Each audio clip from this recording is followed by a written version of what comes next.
All right, hey people, today is May 11th, 2024. I'm Chris Lucas. This is my show, The Protestant View. I might change the name of my show pretty soon because I wonder if people think the word Protestant's like a bad word. It's kind of become almost a meaningless word in a way. But, when I first even had this name, it was basically I was only doing politics, and I created my show basically because I saw nothing but the Catholic view of politics. When I turn on TV, it's always Sean Hannity, Bill O'Reilly, Laura Ingraham, Ann Coulter, and so it wasn't really to do Bible studies and stuff. I've only started this because I kept getting banned so much from talking about politics. And plus just the frustration. It's like, why are all these churches just going along with the things they're going along with, But anyway, hey, good to see everybody out there. I really didn't think anyone was going to tune in. This basically, I just want to go over a couple of things about the Seventh-day Adventists, and I'm not sure how long this video is even going to be. But the biggest issue I have with them is how they seem to think they're like experts about everything, including the Jewish calendar. But when I try to ask them questions about it, they're like, oh, I don't know. And it's like, well, but you guys say that you're like this church that's founded on getting prophecy perfect and having your calendar perfect.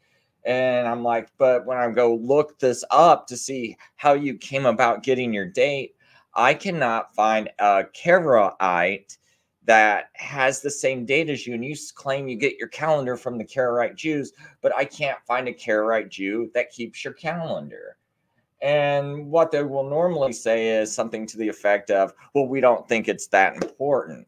Well, if you don't think that it's that important, do you not think things like Daniel 9 is very important? Because you gotta know what the Jewish calendar was in order to figure out the Daniel 9 prophecy. Because, well, what if Passover happened later, or what if it happened earlier? Do you know anything about the Jewish calendar at all? And if you don't, maybe you shouldn't talk about this subject, right? But then, of course they're going to cry and be like, no, we're absolute experts at all of this. And so it's kind of gets frustrating because it's like, there's this whole Torah community that the Seventh-day Adventist seems to like just want to insult, or I should say Sabbath keeping community. Because, the Seventh-day Adventists will be like, well, our calendar is the right calendar. And almost 99% of the Christians who try to keep feast and everything have the wrong calendar. But then when you try to ask them, it's like, I don't know what you're talking about anything, about new moons and crescent moons. What are you talking about? And they'll just get real frustrated. It's like, but you claim everyone else is wrong, but you don't know a single thing about why we would be wrong and why you would be right. Like, you can't defend this. And just to briefly give people an idea of what I mean, there's this letter from, this is supposed to be the Karaite they talked to. Now, I just talked to Jason a few, like a week ago. Let me bring up because I'm asking Jason all these questions, because this is also what sparked this video. I think I can find this. I don't think this comment's too far back here to where I can't find this.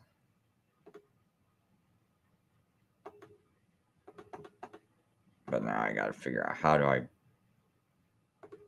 Okay, now I know how to bring this all up. So let me just kind of get this to the screen. Now, Jason is one of the people that work for the Advent... Well, I don't know if he works for the Advent Defense League, but I see him over there a lot. And that would be this guy called... So I wrote this one post and I said, I know some people are subscribed to me because I do some videos that expose the Seventh-day Adventism. Because I do some videos that expose Seventh-day Adventism. I plan on doing a short one pretty soon, because I think most of the top Seventh-day Adventists, especially the ones in the Advent Defense League and people like Doug Batchelor, do not really believe in Seventh-day Adventism and are doing this mainly because they don't know how else to make a means for a living. And I say this because they don't want to respond to this one specific issue that their whole entire church is founded on. And as we read these comments, see right here, we got Jason. That's that nice kid, Nick. That's Jason from the Advent Defense League. And he's like, so he says, you know, they don't do it for money. So then we're going to see, I'm not going to read all these comments because there's about 59 comments, right? Of me and him going back and forth, and then someone else. And I said, well, that is enough right there. You promote a lie, but use the name of Jesus to push something that you know is a lie. There are no Karaites that promote that date. You can tell by reading the documents from 1844. They had no idea what Jews believe. But also you promote a Catholic Friday crucifixion, and I would be willing to debate anyone on it.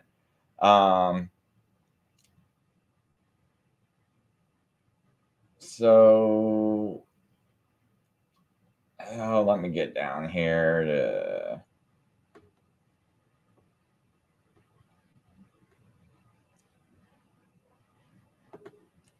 I said, the Bible tells us we can rightly discern. Again, let's start from the beginning of the SDA Church. Before we believe the next claim, let's examine if they're lying about their date, right? Because if someone is going to run up to me and be like, oh, wow, we got this prophecy and this whole thing that's about ready to come true, let's even see if everything you're even talking about even makes sense. Like, do Jews really even keep this calendar? And you would think that if they got the date wrong, right, that at some point Ellen White would have had a vision and she would have been like, oh, well, we were wrong about the date. Or at some point they would have later came out and corrected it and been like, yeah, we found out no one keeps this date. But like, they never changed this whole October 22nd, 1844 date ever. So you can't tell me this isn't important when you guys have this. Your whole church seems to make this date really important, right? Because this is the day that Jesus supposedly entered into the heavenly sanctuary. This is where your investigative judgment doctrine starts from and everything. So I go, let's first prove they're not a bunch of ignorant people who did not know their Bible and what it actually and they actually had a trustworthy date. Because you got to think, I don't want to just have some little 19-year-old girl telling me she's got visions. And, oh, you had a vision, sweetheart. Let me just believe it with all my heart. No, let's see if what they say actually makes sense. I said they should have dismissed Calman if they knew their Bible. And that needs to be, and so there needs to be some other source that confirms their date. Because what I'm saying is the only source they have for their date is Calman. As far as the Karaites, I can't find no one else that Samuel Snow was talking about. Now, Samuel Snow is the main Seventh-day Adventist of the that they were that was basically coordinating all these dates and everything, or explaining like, oh, this is definitely the date. And he was supposedly talking to Karaite Jews, but I can only find one Karaite Jew he was talking to. Now, maybe he was studying, a group of Karaites, but what Karaites was he studying? What specific group? Because there are, to my knowledge, there could be different branches of Karaites. So you can't find, so just because you find one wild Karaite that believes in, that has a certain date that you like, you have to understand whether that particular Karaite, or even a particular Karaite group, if it matches up. You can't just go, well, it was a Karaite group, and because it's a Karaite and we found one that believes it, then everything's true. No. You have to also be able to back this up biblically also.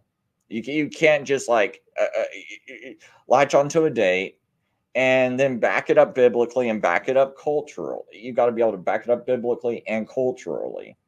And I cannot find a single Sabbatarian group that keeps the feast, that wants to honor Passover and not the Easter Sunday. I cannot find a single one that has a Passover in May. I not a single one, except for this particular person or group, right? So, and I want to point something out in this letter. I'll just read it real quick. And I have it posted in the show notes. It says, I have been requested by a friend to write a few lines for your paper on the subject of the Jewish mode of reckoning time. I am a descendant of the ancient Karaite Jews who have always rejected the authority of the Rabbins and have ever considered the Old Testament as the only rule of our faith. We believe that the scriptures teach us plainly that we should observe the Passover and we should keep it on the same month the Jews do, but we reckon the commencement of that month differently from them. They commence their month at the change or dark moon, which is actually a lie. They keep it according to the crescent. But I will say this, on every once in a while on the rabbinic calendar, it could be off a date. So it sometimes could be true that they started on the dark of the moon, like this last Passover calendar. It was actually started on the dark of the moon, okay? Now, Seventh-day Adventists, you would not find any of them in the entire structure, top down, that would have been able to tell you that, because they don't know their calendars. They don't know nothing about it. It's just they just blindly believe this stuff, right? But they never checked into just the basic facts. So it says the Rabbinical Jews have many great traditions which they follow in preference to the scriptures. They have a set astronomical tables by which they calculate their feast. Because what happened was around like 400 or 600 AD, they could no longer. I think like the Sanhedrin under Hillel II decided to come up with this rabbinic calendar. So the Jews, as they got dispersed all over the world, they would still have a calendar to know when to keep the feast on, right? So they're just going by a set astronomical table that is actually like fairly accurate. It gets it pretty close to the right date. But it's not really the biblical way they do it. So that's why you start having other groups of Jews who disagreed and want to just kind of keep it according to how it's kept in the Bible, where it's observed, where you got to wait till the first crescent moon after the vernal equinox of the spring, right? So you wait till after the equinox, and then whenever you see the next new moon and you see the first sliver, that's the first day of the first month of the Jewish religious year. I know this is kind of complicated for people who might not know this. Seventh-day Adventists, though, should be able to keep up, but they can't. But basically, this is how that calendar works. And there are some Jews that go strictly by the barley. And I personally don't quite understand why, like, how soon before the new moon starts that they have to determine the barley, whether it's going to be ripe enough.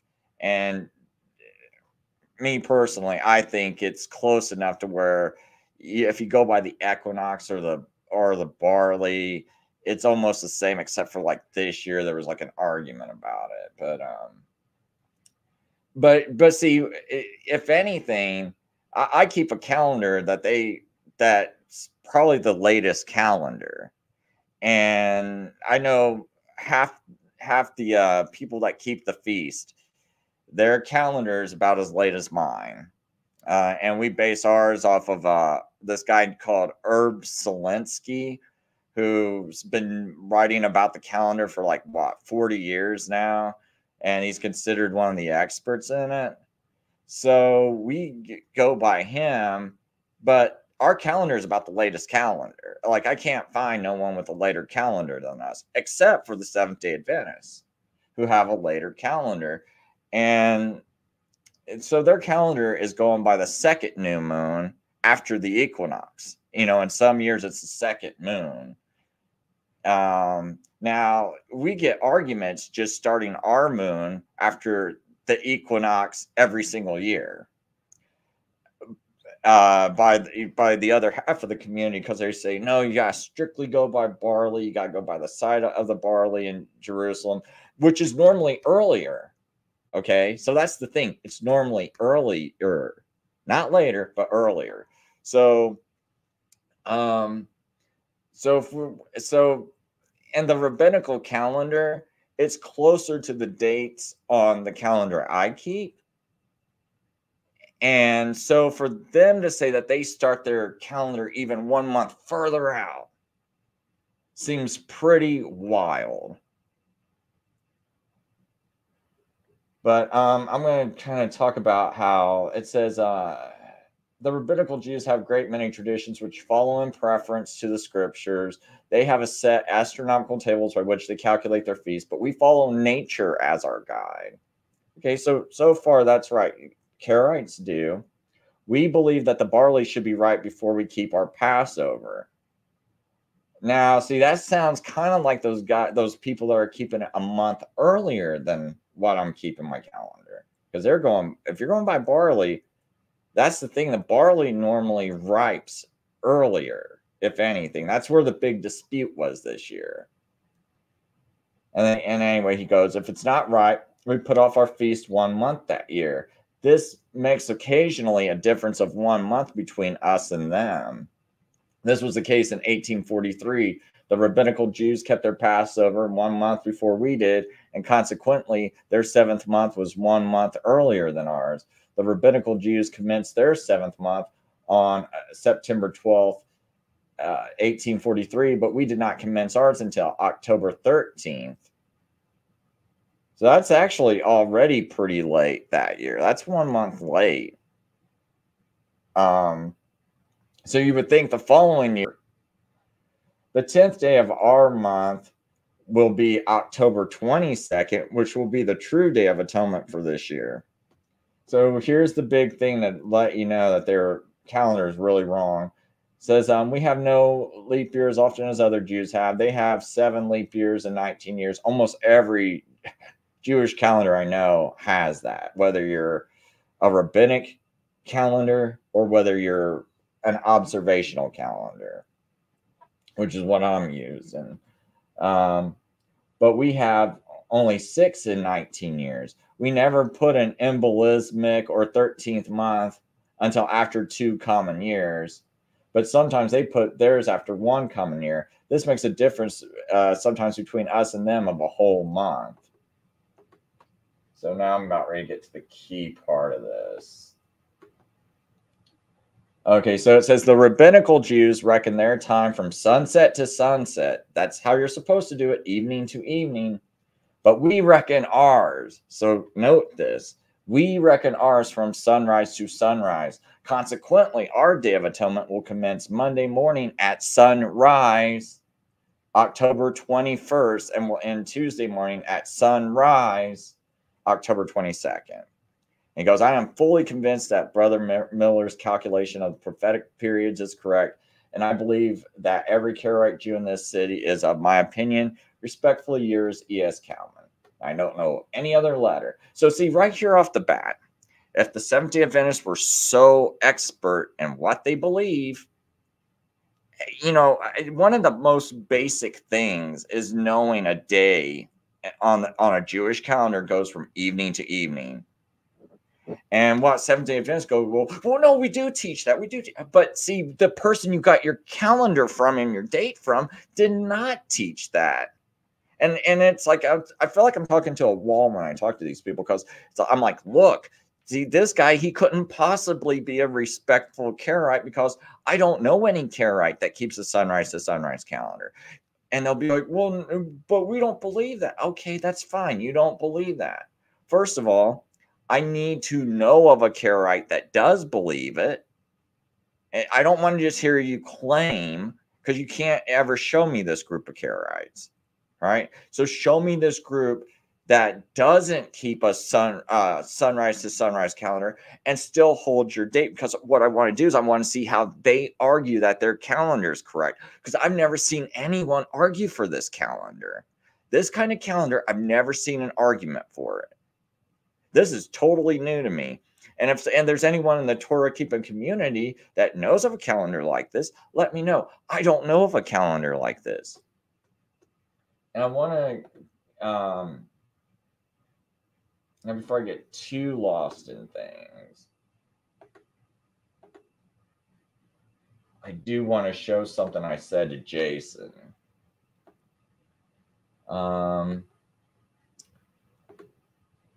Because see, what I did was I posted this. I said the astronomical new moon and the spring equinox in 1844 occurred as follow. Astronomical new moon in 1844. So you've got April 3rd was the full moon. April 17th was the new moon. So the spring equinox is when the moment when the sun crosses the celestial equator, marking the beginning of spring in the northern hemisphere. In 1844, the spring equinox occurred March 19th at 11:06 p.m. Universal Time, right? And this corresponds to March 19th, 7:06 in Roanoke Rapids, Virginia, right? So April 17th is a new moon. So this is like the second moon. And the full moon would have been April 3rd. See, this is when every single Jew on earth and every single Torah-keeping Christian, if you look back in 1844, this would have been one of the Passovers we all would have agreed on. April 3rd, no problem. Because it would have been too early for the barley to have it in March. It definitely wouldn't have been ripe 14 days earlier. All right. So you just count back 14 days from that new moon. And you'd be like, yeah, but no way it would have happened that day. Okay. So it wouldn't have been the earlier new moon, because we almost never celebrate Passover like at the 20th of March. No, we don't do that. I don't know any barley, anyone that uses the barley as the first to mark a Aviv.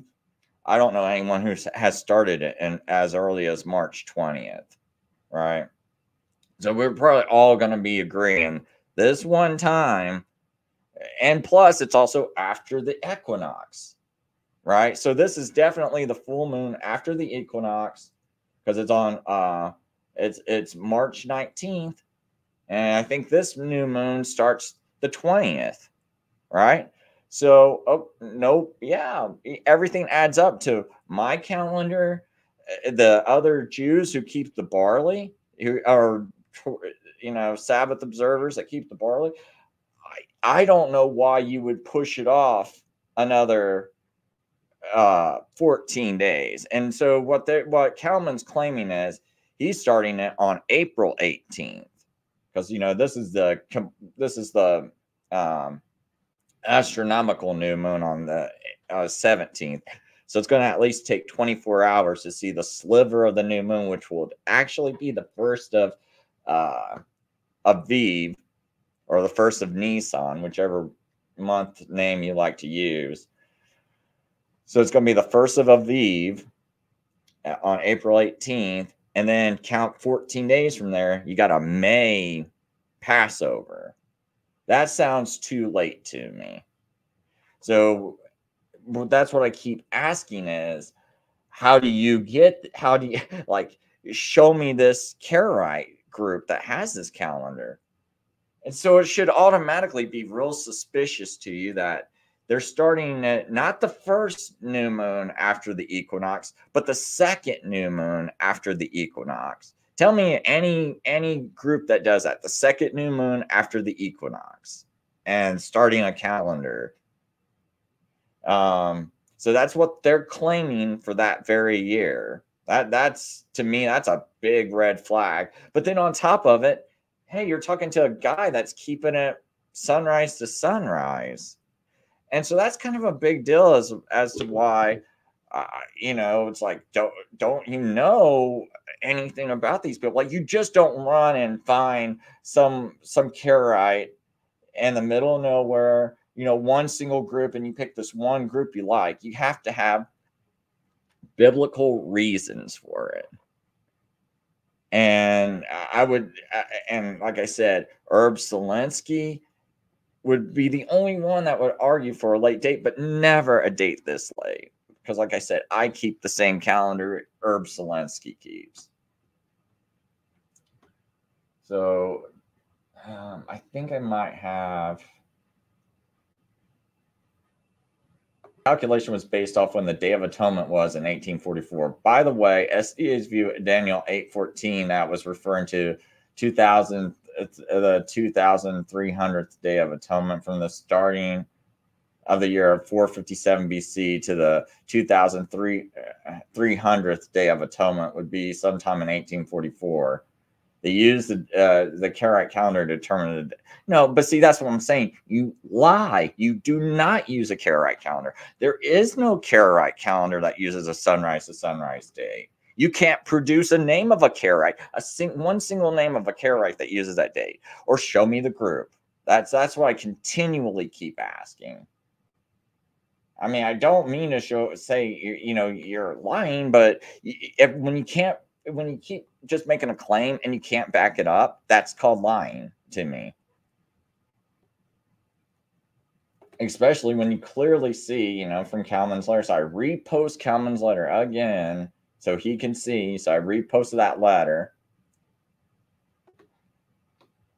And then this is someone else said, Chris, you alerted me to the story claiming the SDA can't answer you. I don't quite catch what's the big deal here. See, ignorance. Why can't you catch it? I'm telling you, there's a sunrise to sunrise calendar. You're using a sunrise to sunrise calendar. That's not biblical.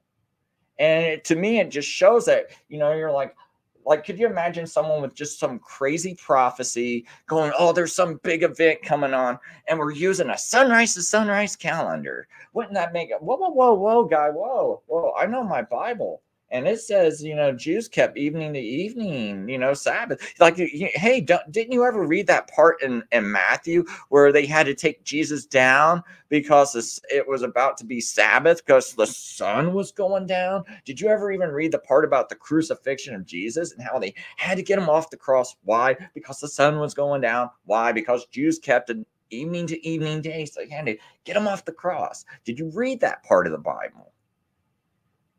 Right? So it's like, so to me, it's just showing great ignorance right here. Just incredibly great ignorance. And then this person's like, I see they're trying to wear out the saints. Sorry. And then it's like, and then he goes, the quote you show, so Jason, guy from, you know, ADL, he goes, the quote I showed you that the writer was a descendant of the Karaite Jews. He believed the October 22nd day was a Day of Atonement. I'm not sure what the issue is. This is the density of these people that's really like getting me upset. You know, when you're talking to people this dense, sunrise to sunrise, Jews do not keep sunrise. The letter says it. Yes, he claims to be a Karaite Jew, but just because he claims to be a Karaite Jew, can I go, oh, hey, I'm a Karaite, and Passover is going to be in, you know, August of this year, right? You cannot just because you claim to be a Karaite, you cannot just and just yeah, look, Chris, even this Karaite said Passover is going to be in August, so it's in August. So what's the big deal? The big deal is if you actually know your Bible, you should be able to spot this stuff. And so to me, it's kind of shameful when the apologists don't spot this and they'll go, whoa, hey, that was an issue. Oh, wow. You know, that kind of looks like a lie because it does look like a lie. Anyway, I keep repeating that, you know, Karaites kept evening to evening day. He's claiming to be a Karaite, keeping a sunrise to sunrise day.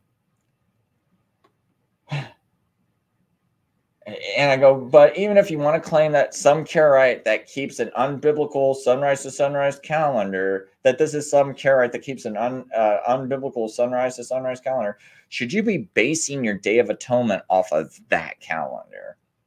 That's why I'm asking for a source other than Calman, because you should be able to admit he was wrong for using a sunrise to sunrise calendar. Also, no Jew or Karaite starts the month of Aviv on the second new moon after the equinox, as I just demonstrated. I showed you how the vernal equinox was on March 19th. The first sliver of the moon was seen on March 20th. 14 days later is April 3rd, Passover. That's when every single Jew, no matter what calendar you keep, 99% of the Torah community, if we were living back in that day, they would have kept April 3rd. Now, like this year, we disagreed, but there are years where we're all in perfect agreement. That would have been one of them. And so I did explain that to him. So you heard me. So anyway, this is what I typically get is none of these are concerns to me. Let me know when you find your answers. Say, well, I'm asking you for an answer. You're supposed to be an apologist. So it goes, whether the Day of Atonement was in September or October is not a concern of mine. So you don't even care if she lied. See, so now we know the real spirit, right? I don't care if this is a lie, which backs up my original point. You guys are just doing this for money or whatever. Because you don't care. Because if you really cared about the truth, you'd want to have this right, because this is kind of a big deal. You don't want to look like oh, we're just a bunch of dumb people just believing whatever we're told, right? You don't want to look stupid. So he goes, whether the Day of Atonement was September or October is not a concern of mine. The 2,300th Day of Atonement is what we believe is the time that Jesus started his ministry in the most holy place. Well, but I thought when Jesus supposedly gave Ellen White a vision and went up into the sanctuary, wasn't it right around that exact date, supposedly?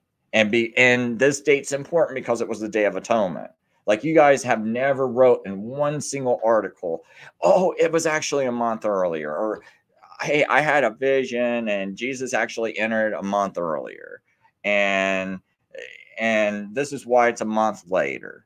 Nothing, right? This actually is a big deal, and it's just someone being dishonest and trying to downplay it. And I'm sorry, Jace. I mean, I'm trying to be cool, but that's exactly what this is. And so now I got another 17 events. Neither can I see what the issue is. They make a big fuss about things that don't warrant the time or effort. Yeah, that's right. You don't warrant the time because you're a bunch of false prophets, a bunch of liars. And that's why you don't really warrant the time, right? Because you guys don't care. And all you care about is your little lie, your little clique, your little group, and your little delusion going on, your little strong delusion going on. And that's why, yeah, this isn't a big deal. And it's also not a big deal when you push the Pope's little injection, right, that we know the Jesuits created, but yet you're having it. You're promoting your lie because you love promoting lies on the Sabbath. So you promote this lie as this thing. It's super safe. Everyone come get it. We're even having it at our Sabbath church.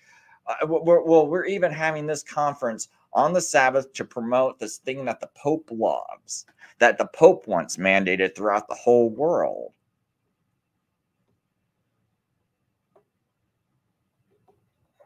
So, that kind of always gets me irritated, you know. You guys got a health network. You guys got the least excuse for being stupid about this. No other church has a multi-billion-dollar health network. So you have your experts able to look at this stuff. Hey, before we promote this Jesuit-looking thing at our church, and aren't you supposed to know about the Jesuits, right? And before we promote this thing that looks like it was entirely made by the Jesuits, and that a Jesuit president from Fordham University went and signed some warp speed for, and it got rushed out super fast. It's a brand new product that's never made it through phase 2 clinical trials. And all your health experts know this because you got an entire hospital of them devoted towards that, that profession, right? Which other churches don't have. And you should already be awake about the Jesuits. And you're seeing, okay, Jesuit CDC director, Jesuit Tony Fauci, but yeah, we're going to promote this thing at our church on Sabbath. So you got to remember, your church is real suspect. So anyway, I say, by you guys pushing your false calendar, you're calling the entire Sabbath-keeping community liars, because none of us believe that's a real calendar. I said, one final point is that you remember that verse in Daniel, he should think to change times and laws. And he said, that's the Antichrist. And that's exactly what you're doing, because you're changing God's calendar just like the Pope. So you're coming up with your own calendar. And see, but they'll be like, oh no, the Pope's so evil. He's changing times. Well, what about your false prophet and your whole religion? You're changing times, aren't you? Yes. Because no one, you don't even have any sort of proof whatsoever. You guys can't even defend this correctly. I said, you can't even prove your calendar is a Jewish calendar. And and this came from your false religion, right? So, and plus, guess what? Another thing they do, it's just like, the Catholic Church, they'll be like, well, they did away with with Sabbath observance and replaced it with Sunday, and that Seventh-day Adventists get real mad about that. Well, guess what? We see the apostles keeping Sabbath. We see all the early church that did keep the Sabbath. They're also keeping Passover. And you guys don't keep Passover at all. You say that's done away with. Well, where's that in the Bible that Passover is done away with, especially when Jesus is the Passover lamb? So not only are it, okay, you can, I think it's kind of bad that the Roman bishop Anicetus, or whoever came before him, replaced Passover with Easter Sunday. I think that's bad, because that's not in the Bible.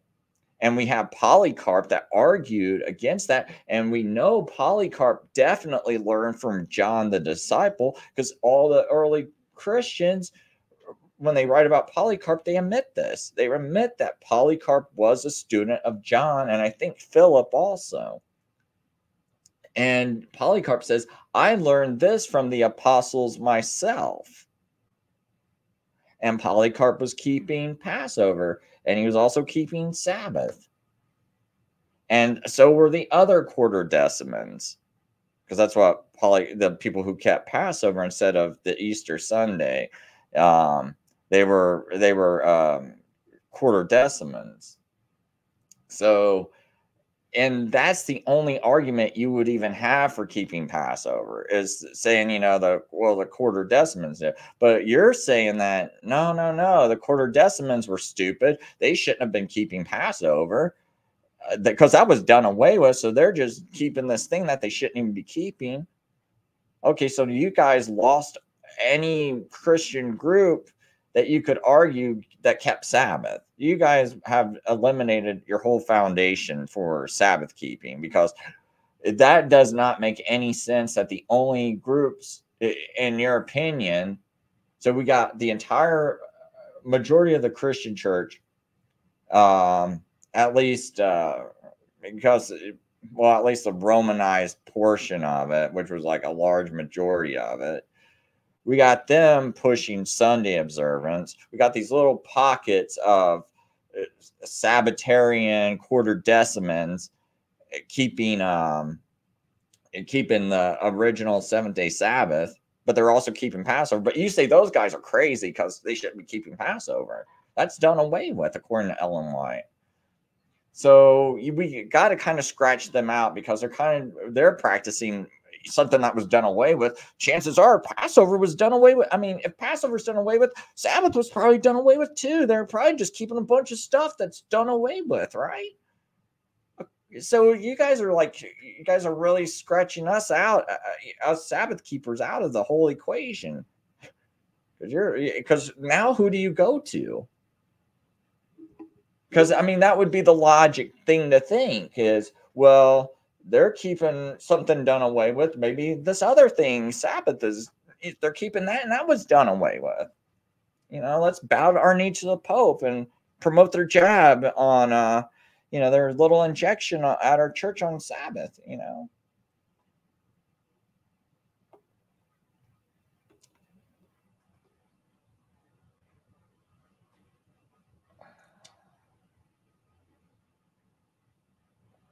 So let's see here. I basically kind of get on him about him thinking it's no big deal. And anyway, he says, I think you need to do more research. I have found that you aren't factual about your Karaite beliefs for sunrise to sunrise. Karaites rejected the sunrise to sunrise belief. Duh, Jason, duh. I'm telling you that, dude. That's why I'm bringing this to your attention. See, this is the density of these people. They're so like, oh my gosh, we're so right. We're so right. We're so right. Everyone else is wrong. All the Sabbath keepers are stupid. We're the only ones who are right. We're the only Christians who are right. We're the remnant. And it's like, oh, dude, I told you specifically over and over again, the Karaites rejected sunrise to sunrise belief. That's exactly why you should reject this guy's calendar. In fact, you guys should have told Samuel Snow and Calman, dude, this is stupid. We need someone. Let's give us better proof. But anyway, he quotes this person, Mishawa al-Ukbari,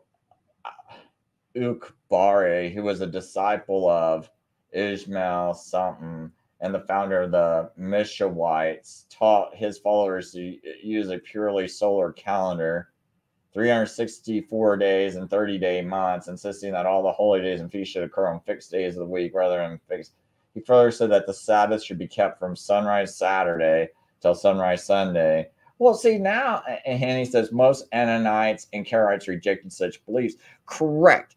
They reject such beliefs, Jason. Thanks for making my point. Now, prove that you are not using such a calendar, because now you even just agreed to me that that's heretical. So you're heretical. You just agreed to it. You just agreed to it.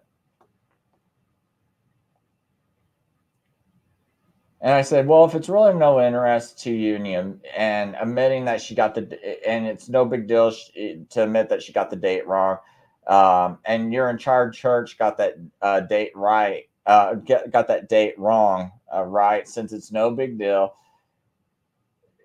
Oh yeah, I said, if it's really no interest of you and you don't mind admitting that she got the date wrong and that your entire church got the date wrong, since it's no big deal, and it's not really that important, just admit that you got the date wrong. So you didn't like hearing that. He says, right now, I only see that you're wrong. How can you see that only? That's the crazy thing right here. He goes, right now, I only see that you're wrong with your information about the Karaite calendar. They rejected the idea that the Sabbath was sunrise to sunrise. This is why I'm like, I feel like I'm talking like this guy is very dense and very stupid. I'm sorry, Jason. I mean, I know you try to be cool with me and all, but dude, that just is so stupid. It's like you're not even understanding my what I'm saying here. You're actually agreeing with my point. That's what I'm pointing out. I'm like, look, Jason, Calman said this. This is what you base your calendar on. You don't have another source. You cannot find another source. So I don't think I got too much more in this.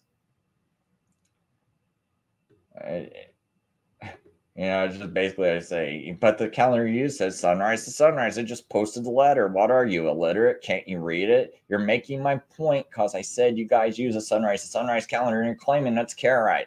But I see no evidence that you ever used a sunrise to sunrise calendar. And even if they did, why would you base your date off of that particular Karaite calendar of Calman if it's sunrise to sunrise? So I don't know if he says anything really important here. He just says the official beliefs of the Karaites is that they rejected sunrise to sunrise. I keep saying that, Jason.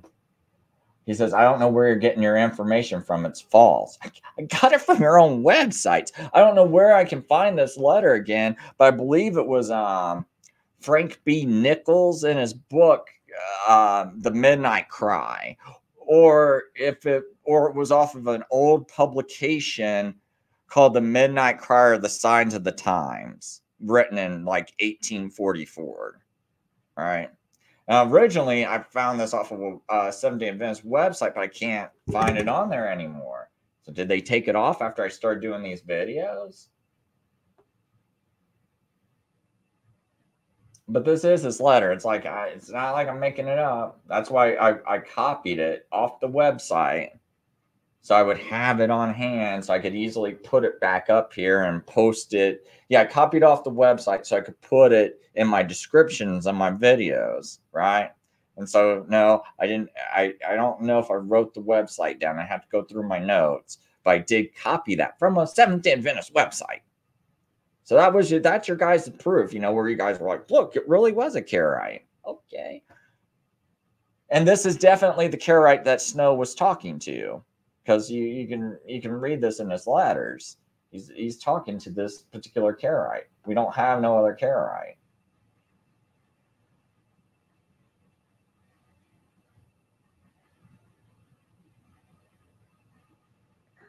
Yeah, basically, I just kind of go over the same thing. So now I'm just going to go read whatever comments are in the web. I mean, on my oh hey, Adrian and Nunya Biz and Undevelopment Team, Yahoo. Just gonna kind of read through some of these comments. So, and these guys in my comment section are all Sabbath keeping, Hebrew roots types, or Torah observant, or they at least keep the Passover, the Passover, right? And so Nunya says, Bible calls the month of Aviv, it's barley ripeness needed for the barley flour. Whole burnt offerings of the priests were to do this on first fruits. So Yahoo says, you really notice at tabernacles, if you kept it early, you will still be in the field gathering instead of resting after the harvest. That's an interesting thing. That's an interesting point.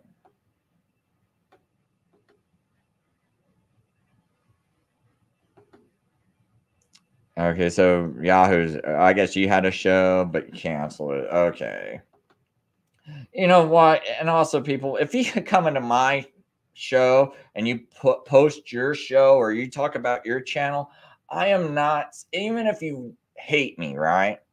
I don't care that you say, hey, Chris is talking crazy. Why don't you come over to my show? Or this show's boring. I'm starting this show. And because I don't want to bore people, you know, I'm just kind of doing this. So if you guys anyone starts a show, whether you like me or hate me, and you just want to let us know you got a show going on, whatever, I don't care. Or I disagree with what Chris is saying, come over to my show. Fine. Go over to their show and listen to them and whatever. You know, it doesn't bother me. I'd rather have you people feel like I'm not restricting information at all, and I'm just trying to know the truth. I'm not trying to restrict information. That way you people can feel like, hey, I'm sincerely trying to seek this, because I hate it in the past where I go and I'm asking a question and it's a tough little question, and suddenly I'm banned because they don't want to answer it because they think that's gonna expose them, right? And so I don't want to get accused of that. So I'd rather go to the whole extreme of having people absolutely hate my guts and post their channel, talk all kinds of trash to me in the comment section, if anyone ever wanted to do that. And you promote their own channels, whatever. It doesn't bother me. But anyway, I'm not saying anyone in my chat's doing that currently, just saying you guys can do that, and it doesn't bother me. So Nanya says, yes, I like them homies who found the Torah in the side pocket and did it twice. Well, you guys are probably having like a little personal conversation. Okay, here we go. This is what I was looking for. Confirmation about this. So Yahoo, and I know this guy's real serious about keeping all the feasts, right? And he goes, I heard of a lot of calendars, and I know this guy studied it pretty hard, probably maybe even harder than me. He goes, I've heard of a lot of calendars, but none that would use the second new moon after the equinox. That's exactly my point. And he says, it's wild to see people talk about calendars, priesthoods, etc., when they clearly haven't done the research. And under development team says, when they like their system and position of power more than they love God. Yeah, and that's my problem with 99% of Christianity, is that I feel like that's what the bigger deal is. Oh, my little group, you know, I can't leave my church because that's my little group, and I like my little friends, and I like my job, and I like everything I get to believe, and all the comfort I have in believing what I believe, instead of like looking for the truth.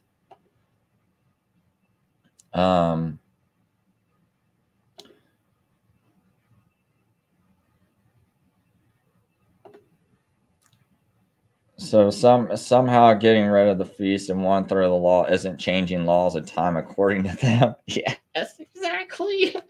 You know, they don't think, oh, you know, it's like it's so evil for the Catholic Church to, you know, change Sabbath and to Sunday, or, you know, they don't really say they change it. They just said it was done away with, and that the Roman bishop has apostolic authority to change it to Sunday, is what the Catholic Church says. And then the Catholic Church says we also have apostolic authority for convenience sake and everything to just do away with Passover and have it on a more convenient day of having it just every Sunday.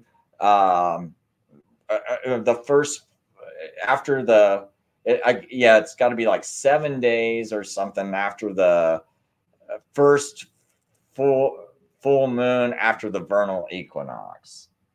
So I think they can have like a Passover even on like March 21st, which is like maybe a day or two after the vernal equinox. Because if it's full moon, then the Catholic Church goes, okay, now what we do is we count 7 days later, or we just do it that following Sunday, you know, and that's how the Catholic Church does it every year. And it's always going to be on a Sunday, but that's fine. But then the Seventh-day Adventist Church is like, no, we just get rid of all of the feasts. We get rid of Passover and Easter. Neither one exists. And then we're going to make up our own calendar just for our own little Seventh-day Adventist group that no one else in the entire world keeps.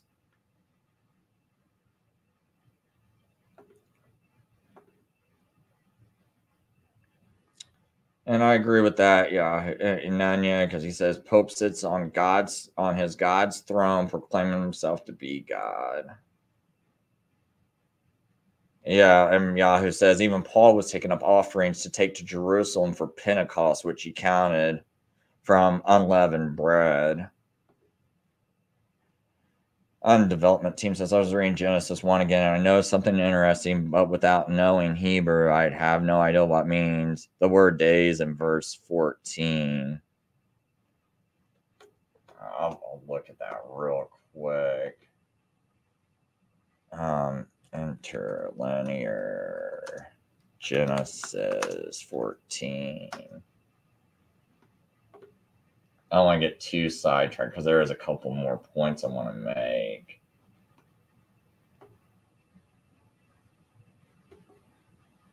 Oh, was it? Oh, 1. Oops. I think I meant to put 114.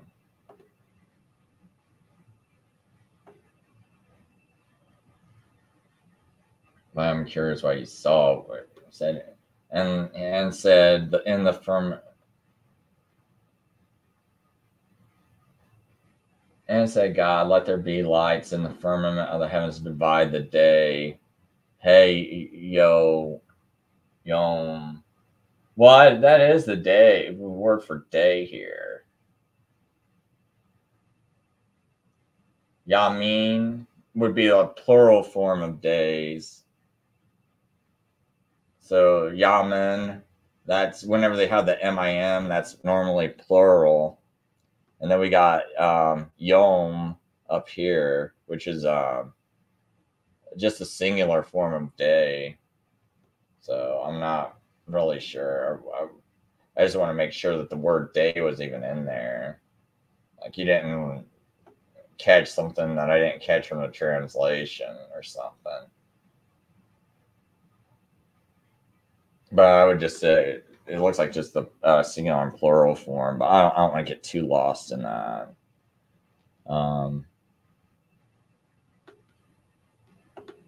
Okay, so he says in verse 14, for signs, seasons, days, and years, the word for days is not the word for days. Okay, so let me make sure. Well, no, that is because I can see it right here for signs, for seasons, and for days.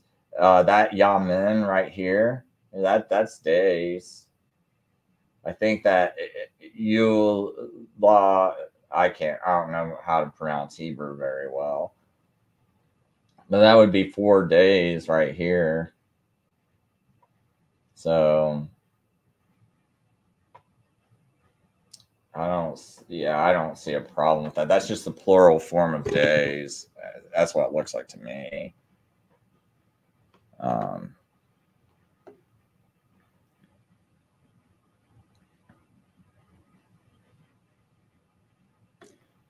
And that's exactly it. It's like the earth started in darkness, so their day started in darkness when the sun went down. Yeah, all they had to do was read Genesis 1, and they could have figured it out. He says, Chris, that feeling was a big part of my last stream. My frustration with the Bible say where they read, but they don't seem to study. Yeah, I can. Oh, here's Jason. I didn't know you were in the comments, man. Yeah, I have shown the official statements. I got statements from you. We can go and Pickle Publishing. I mean, what are the official statements?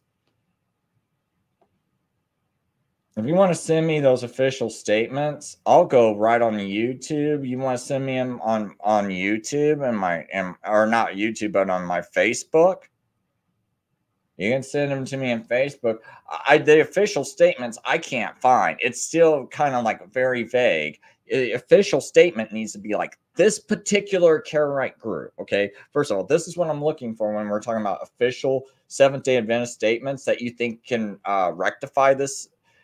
This is how we see the calendar. We're going by this Karaite calendar that keeps the second new moon after the equinox that no other Jewish community does on the entire earth, and this is why. Because you still have the problem of having to argue, even if you can prove that you found some Karaites that keep that exact calendar. See, what I'm really just simply wanting is a particular Karaite that keeps that exact calendar that also keeps an evening to evening day. And that's what we cannot find. I have looked and looked and looked. But see, your religion's founded on this, so it should be there. Like you should know it. You should be like, hey, this is important because we never changed this day. We never said, well, we were wrong. Jesus actually came a month earlier, or Jesus came a month later and was like, hey guys, hey Ellen, it was actually, a month ago I entered into that thing, or I entered into the heavenly sanctuary. And still, once we get past this question, I have many tougher questions. But I want to get past this one. I want to know that you guys just did not just blindly believe this and are not just being antichrist, right? Because we got to remember in chapter 7 of Daniel, I believe it's Daniel 7:25, and he should think to change times and laws. A lot of people would think that's like an antichrist type figure, right? Because it's not talking about Jesus changing times and laws right there. It's talking about some other figure that's changing times and laws, whether you want to say that's Antichrist or Roman government, whatever. Something that is definitely contrary to Jesus and God, because it's changing God's times and laws. And now your church is doing it. So that's Antichrist spirit we're seeing. And if you're saying, no, we're not Antichrist spirit. Okay, that's fine. Just show us the calendar. Show us the people. That's all we're looking for. Just show us the group. Show us that the Seventh-day Adventists really aren't trying to be evil like that. You're not intentionally trying to trick people into going to your church only to make them think they're keeping the Sabbath, but you're actually getting them to break the Sabbath by promoting a false prophet every Sabbath. Then now you're making an idol out of her because you're saying her words are coming from God. So now it's kind of like this wooden idol, but it's just in the form of a woman that's teaching false prophecy. And you're saying her words are God's words. So you are setting up an idol.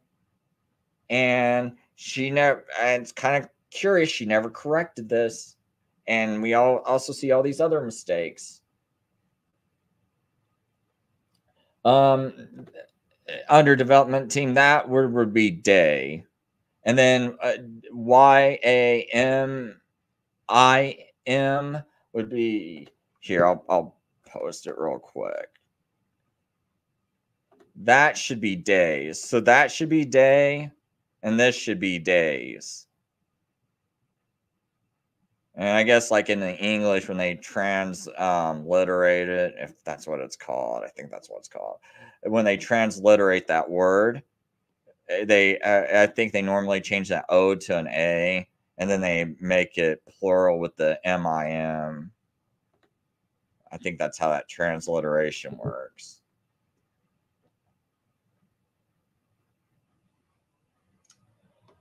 Let's just see right here.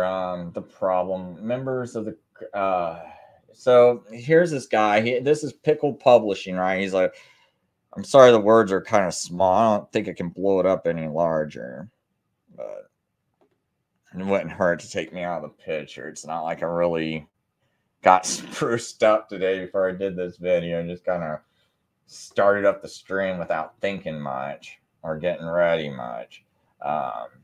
But anyway, so Pickle Publishing, this guy named something, Bob Pickle, that's his name, Bob Pickle, Seventh-day Adventist, tries to do apologetics. But I'm going to go through some of his stuff, show you how he's all wrong.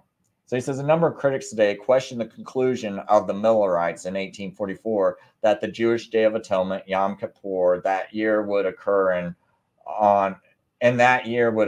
October 22nd, right? Because that's what I'm criticizing. Indeed, the present author, perhaps 15 years ago, perused an 1844 almanac in the Auburn University Library and discovered that it listed September 23rd as the date of a Yom Kippur. But that's to be expected. Well, now, I'm going to say almost the entire Sabbath keeping community that keeps the feast, whether Jew or Christian, would have had the same exact date. And whether we do observational or rabbinic, that might vary by one day at the most, but it's going to be right around September 23rd. So anyway, he goes on to say, the Millerites in 1844 used the reckoning of the Karaite Judaism. So again, we got that claim, but will we ever see what Karaite group? See, it's kind of weird that they always say Karaite Judaism, but they never list a specific Karaite group. And that goes back to saying Calman was claiming it, but was he really a Karaite? Because that's a really weird calendar, sunrise to sunrise. But anyway, Millerites in 1844 used the reckoning of Karaite Judaism to come up with their date of October 22nd. Karaitism typically kept the feast a month later than other Jews. However, the critics claim that the Karaites were no longer using the special form of reckoning in 1844. Is this true? Even if it were true, what would be the correct date for Yom Kippur in 1844? Now, I originally did think that the Karaites were all using the rabbinic calendar but then when I did further research, I found out that no, some were using observational calendars, right? So not all Karaites were using the rabbinic calendar, but some were, because I did go onto a website called Karaite Corner one time, and I believe that I thought it was their site that said they kept a rabbinic calendar. I could be mistaken, so don't hold me to that 100%. But I have been on some of these Karaite sites where it's like some of them will say we use a rabbinic calendar. So when I made videos, I think about a year ago on this, I said all Karaites. I did make the mistake of saying all Karaites, but further research, there's different groups of Karaites. So now we still have to figure out, okay, just because someone says they're Karaite, you can't just claim August and be like, yeah, see, we're right. We found a Karaite keeping it in August, so we're right. Passover's in August. No, you can't do that. Or Passover's in December. You can't do that just because someone claims. All right. So let's make sure we keep this in mind. So of charism and calendars, towards the end of the 8th century, a back to the Bible movement in Judaism arose in opposition to Rabbinic Judaism. It's called Karaism. The Rabbinites followed the traditions of the Talmud in addition to the scriptures, but the Karaites abandoned all such traditions and went by just scripture. This necessitated differing from other Jews in the manner of which they kept their calendar, and this meant that they often kept their festivals different months than other Jews.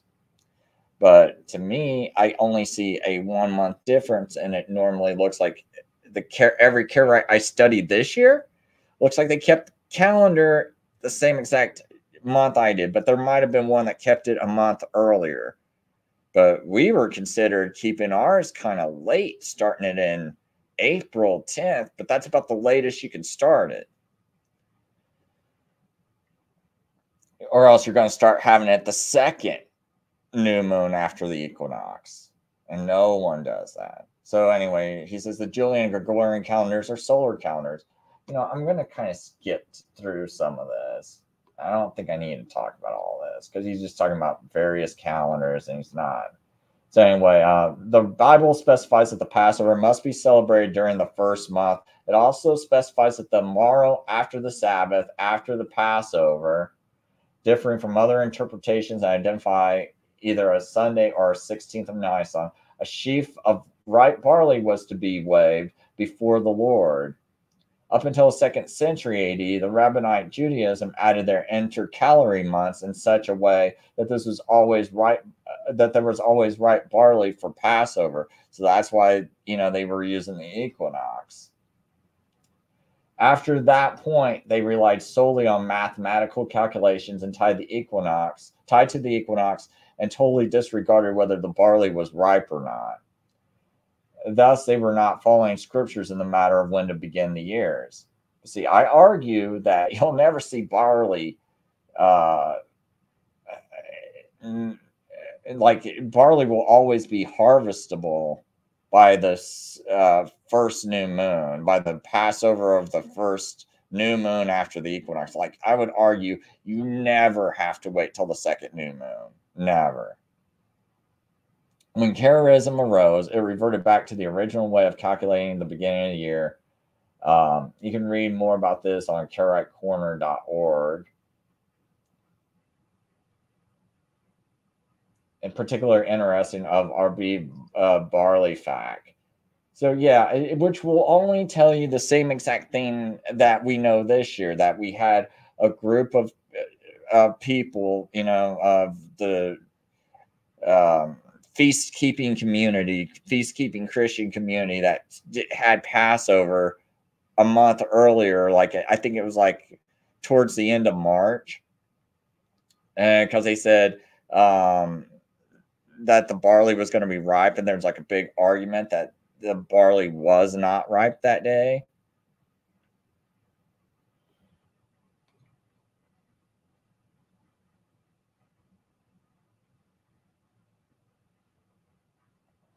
Oh, here, I'll answer this real quick.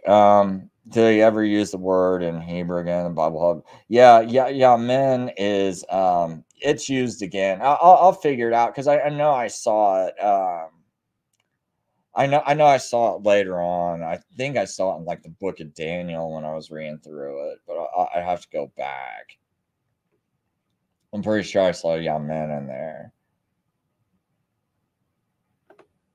I am kind of curious. So, all right, I just want to make sure it wasn't nothing I'm missing. But anyway. So here we got, October 22nd, charism and snow. Beginning in the summer of 1844, Millerites in general, though not William Miller himself, became convinced that Christ would return on October 22nd of that year, what was considered the Day of Atonement by Karaite reckoning. This idea was first presented by Samuel Snow. Critics deny that the Karaites were still using special reckoning in 1844. Well, I'm not denying that. So let's be clear. Thus, it is claimed that the Millerite date and the subsequent date used by Seventh-day Adventists for the beginning of the anti-typical Day of Atonement is flawed. So let's see what they're saying, what he's going to argue. A key piece of evidence that this is used is this quote written in 1860. And for some time now, the quest for Abib has been abandoned, even in the land of Israel, as they, the inhabitants of Israel, intercalate years using the above-mentioned system, i.e. the 19-year rabbinic cycle, like we do outside of Israel. This is against the legal decision of Rav Bash, I can't pronounce that name, and some other person mentioned in the above quoted passage. Perhaps in order to unite with all the communities so that they will not have a disagreement between them and us fixing the year. Okay, so I kind of went over that earlier, right? Because I said that they wanted to try to have like a fixed year.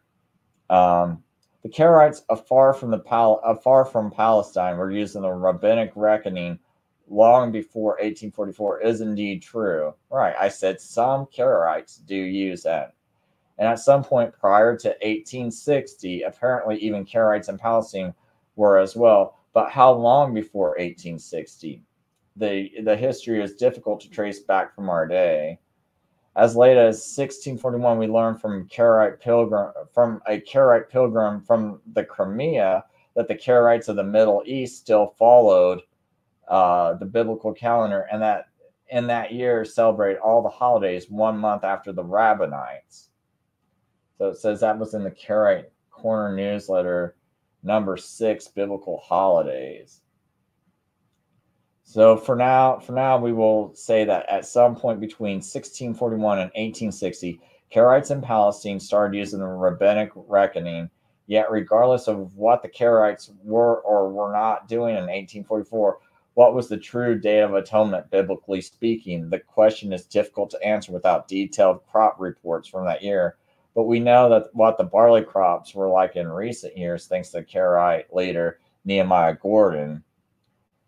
So in 1999, his newsletter declared, according to the Abib barley, the new moon and the biblical feast and holidays, as in 1999, fall on the following dates: October 11th, October 20th of 1999. Yom Teruah. And then October 20th is Yom Kippur. October 25th is the Hag HaSukkot, Feast of Booths. And November 1st, 1999 was the Shemini Atzeret. Okay, see, the problem is this, because they even bolded this. It's still a problem, though, because it can maybe fall this late. I don't have a problem. But they were like, see, it's only 2 days. Well, hold on, Seventh-day Adventist.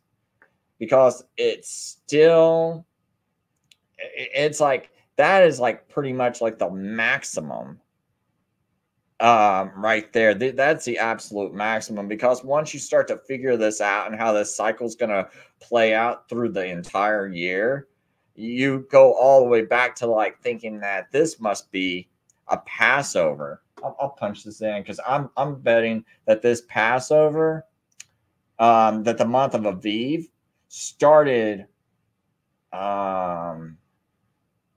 Okay, so when would it be?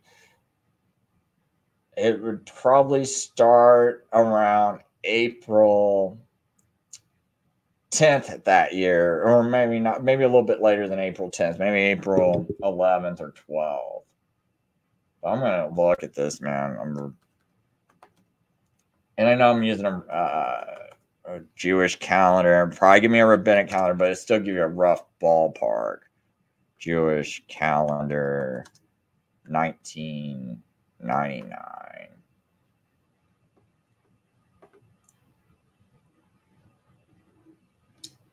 We're going to get a rough idea, because I'm betting that Passover was started. Wow, you know what? In this year,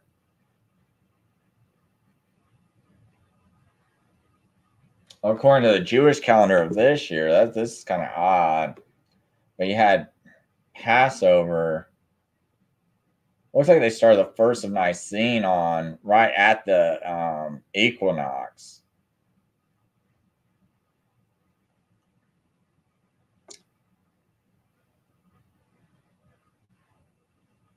So that's going to be about the. But look, okay.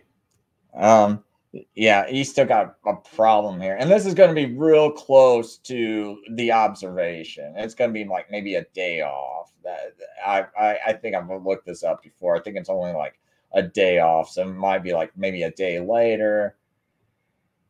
But I would say that even on the calendar I use, I probably would. I might start it here if Nicene's this close to the equinox. But let's say you said, "Oh no, I'm not going to start it," because man, I mean, I have a pretty late calendar, and I'm going to try to start my month right next. If it's like right within a day within the equinox, I think that's pretty arguable about starting it, because you would think barley is normally going to be ripe. But he said he got this crop report from Nehemiah Gordon. But I'm just going to show you something that even when you start it that late, so you would have to start it. Let's see here. When does this month end? They got Nisan ending right around the 16th of April. So you're going to start at the 17th. So if it's being started, so they're going to, so basically I'm pushing this 1 month later, because this is what the Seventh-day Adventists are going to be claiming, that this, so they're going to say that instead Nisan was started the 17th of April. So I'm just going to kind of go all the way down and look at this. So we're going to get into,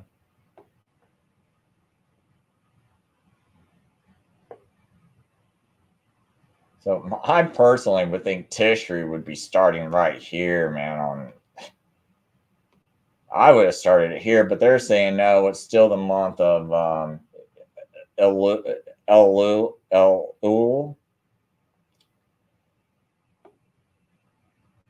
So we're going to shove it all the way to.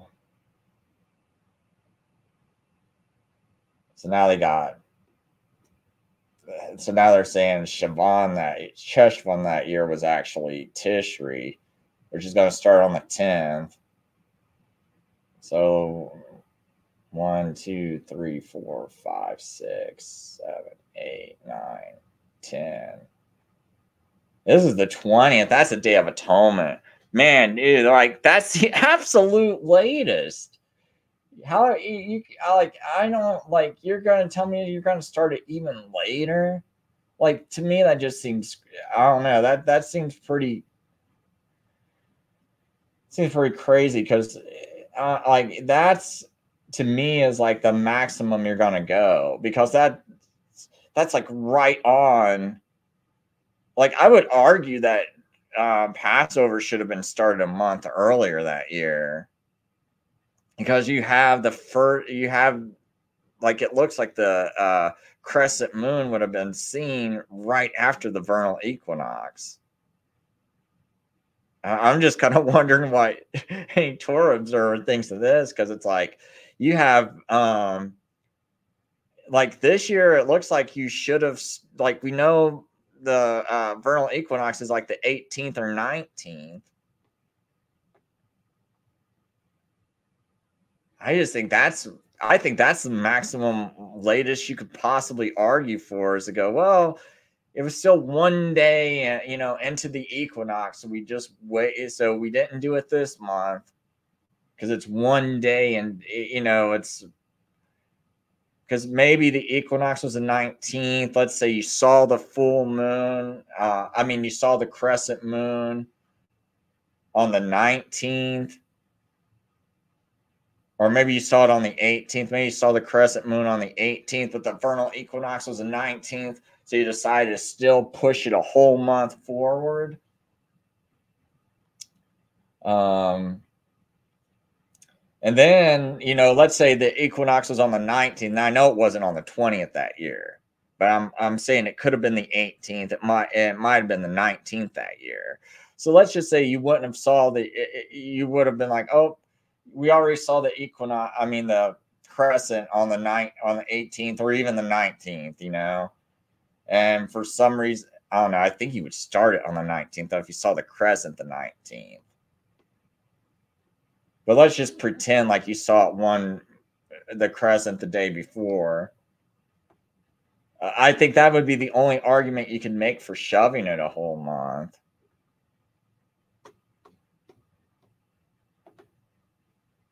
But even when you shove it a whole month, being that close, I would say October 20th is the maximum for the Day of Atonement. So this doesn't help you at all. I'd have to see some calendar where it goes beyond this. You can't just go, look, it's close. No, it's a huge difference.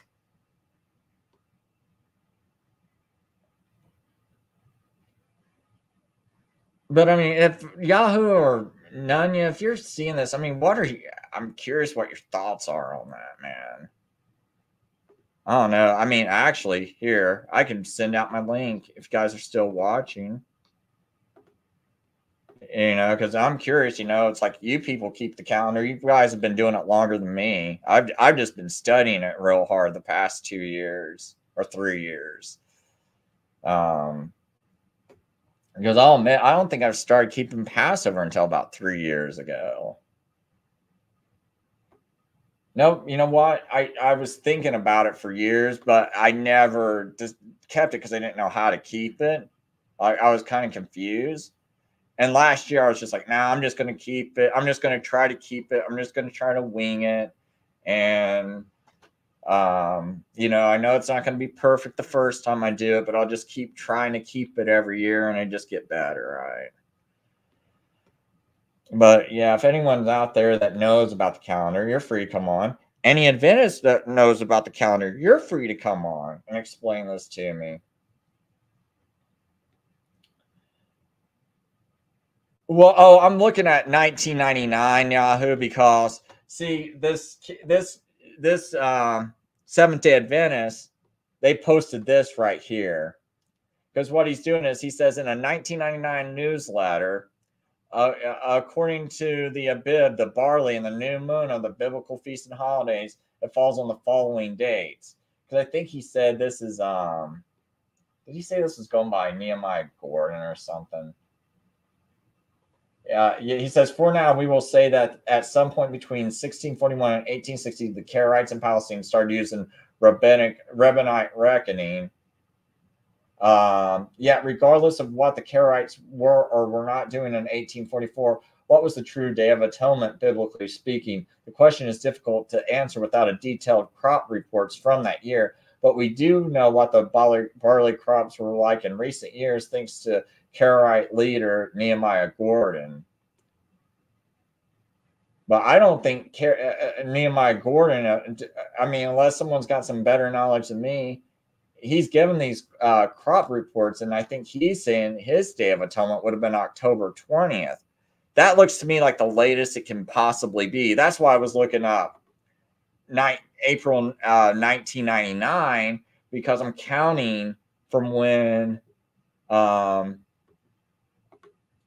so I'm counting from when you would have had Passover, right? Because we roughly know that this, even though I think this is a rabbinic calendar, we still roughly know that it's almost the exact same calculation as if we were to cite the thing. It might be a day off, right?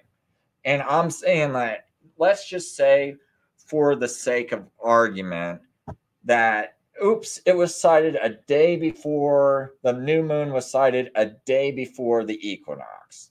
So now we're just going to go by strictly the whole thing of, if it's cited before the equinox, we're going to shove it to the next month, right? The next moon. But what's odd about this is, I think this is supposed to be a rabbinic calendar, and we see them starting it on the 18th, which is right when the equinox is. And normally it's like, this is when you would start to check the barley crops, and like you would have checked it a little bit sooner, but I'm thinking you would probably see ripe barley. But even if you didn't, okay, let's just pretend, oh, nope, you didn't. Okay, so we're going to shove it 1 month later. But remember, they kept saying in that letter, sometimes the rabbinic calendar would be a month earlier, and we would have ours 1 month later. Okay, we're shoving it a whole month later because it's falling right here, right around the equinox. But we're going to pretend like, because it fell a day earlier, we're going to shove it forward. And when we shove it forward, and like what I'm basically saying is, this is the latest possible date you're going to start it, because I think I'm arguing that if it was seen on the 19th or the 20th, you're not going to shove it any further forward. So, Nunya, what do you think about that? Oh, I ain't got no opinion on nothing. Are you kidding me? I'm listening and learning. Okay. Shabbat shalom, friend. How's things? Things are going good. But okay, let me ask you a question. Have you ever seen a calendar where they started like, okay, so we see a sighted moon after the equinox, and it's like the 19th or 20th, which would be after the equinox? Would you shove it forward another month? Have you ever seen a calendar that did that? Because I personally have not. Well, yeah, I'm not. I think I don't know the date of the equinox. Is it March 22nd or something? Or Well, it's March. It's either the 18th or the 19th March? normally. Yeah, I don't know. Some years I don't really pay attention to that. I've never done the math. We from the calendar that we use. I told you before. You looked it up. You thought it was cool. Devra with a V. Devra's date tree. They got people looking at the renewed moon every month. They just found it. Yeah, they just cited it from Jerusalem a couple days ago. It's really cool. You go outside your own door tonight, and you can see the sliver. It's still tiny enough that it looks totally cool. And if you had witnesses come and say, "Oh, we saw the renewed moon," they had pictures in the Sanhedrin, paintings of different phases of the moon, and they would ask the two witnesses which way were the horns pointing. And if you look at tonight's moon, as you're facing the moon, the horns are pointing to your left. I think it would be stage left, right. Anyway, we just noticed using our calendar every year that sometimes it falls on the rabbinic calendar of Passover. Sometimes it falls exactly on Easter. Sometimes it falls on the solstice or the equinox. We just noticed what we're interested in is, oh my goodness, is it a Friday added Sabbath because of the 15th isn't always an added Sabbath? because that Saturday is going to be your typical weekly Sabbath. So that's really the only thing we keep track of. I've seen pictures of grain of barley that is aviv, way early, and it's in a, and then you zoom out and it's a Monsanto greenhouse. It's not something growing wild on the Mount of Olives, let alone somebody that actually puts it in their field to harvest it later soon for a living. I mean, hotel.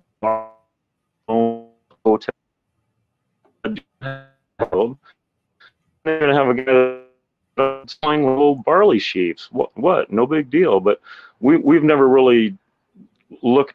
We understand when the Jews were dispersed, essentially 68 A.D., 135 A.D. kind of ended it, and the Sanhedrin, I think their last act was to write an algorithm for when Passover is, because they knew everybody was going to be dispersed. We were all, well, not we, but they were all done with. And Jerusalem was overtaken by different people that with no temple, nothing to do, nobody to tell you where, when, what, sacrifice, anything. So, hey, let's just do it this way. It's very smart. I get what they're doing, but it's not from hell. It's not from Satan himself. They were just doing the best that, like we're trying to do today. We're trying to do the best we can with what we got and know. We just go off the Bible. If you Google Abib, A-B-I-B, is the name of the first month of the Hebrew word Aviv. In your KJV, it's Abib. And if you type in Abib space KJV or space Bible, it'll give you all of Abib, and there's 3 in the KJV. And if you read those 3 like independently, you can get an idea. This is going to be the first of your months. And what happened with the plagues in Egypt? The barley was smitten because it was in the state of aviveness. But the wheat was freshly growing. It was still green, just starting to sprout out of the ground. The hail just made those bent over. It didn't hurt the wheat. So the barley. So there's actually 2 first fruits. The barley during Passover is the first fruits, but then is the first of the first fruits. Then the Pentecost, Shavuot, or weeks, to Jamie Russell, Christian Middle Earth, it literally means 70 Shavuot, 70 Pentecosts are determined upon your people, is the second first fruits. But no, we don't really, we just know they're wrong. We don't, and like my brothers that go off of something similar to me, but we know that they're wrong and they know we're wrong. We really don't care. I think it's beautiful that it is a pilgrimage feast. You are to go to Jerusalem to do it. So if you got everybody on one calendar, that place is going to be packed. But you're coming from afar, you do it 30 days later, you're defiled by death, you do it 30 days later. That kind of breaks up the crowd a little bit. But if you have somebody on a different calendar, it was going to be beautiful. Jerusalem is going to be packed for like 2 months straight. And then during Sukkot, it's not just going to be 1 week. It's going to be 1 week here, another week there, another week here, 2 overlapping weeks here. It's going to be beautiful. Okay, Steve, when I'm looking up the astronomical new moon for March of 1844, it says it was on Tuesday, March 19th at midnight, basically, UTC.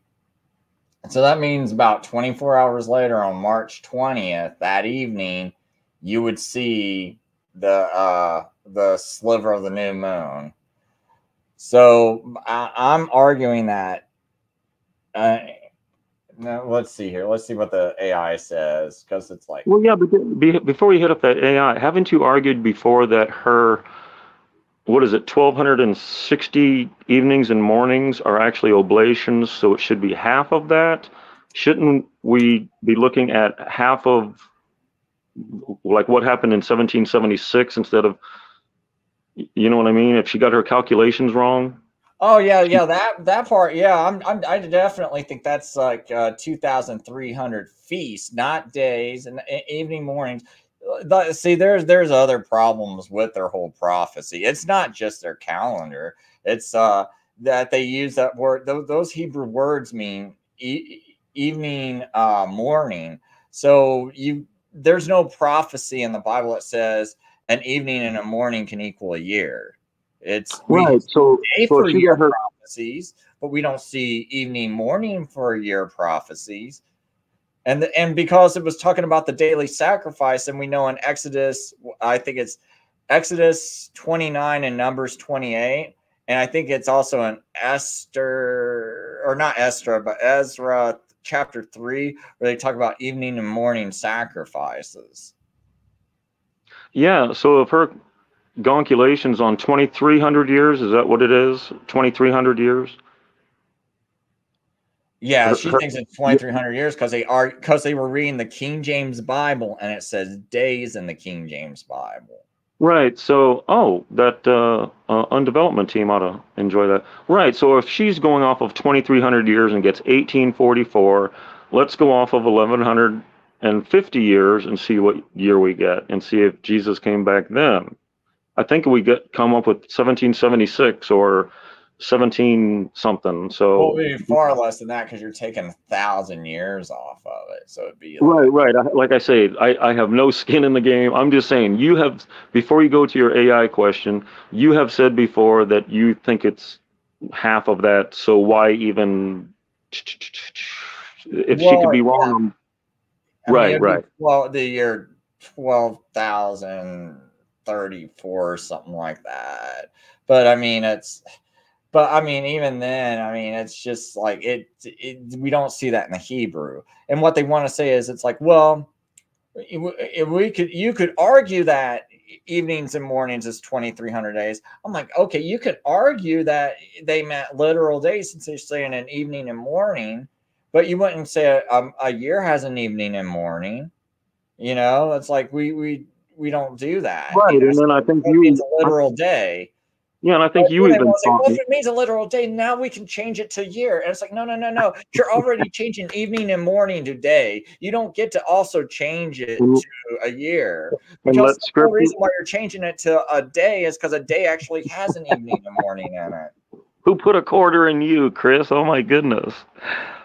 Yeah, and I think you even confirmed to me some time ago. I learned from your real quick. The discussion on this whole Daniel thing was way early. You're like, yeah, I think in chapter 12 it even mentions the evening and morning oblations, and so it's like scripture defining scripture before there's even an argument.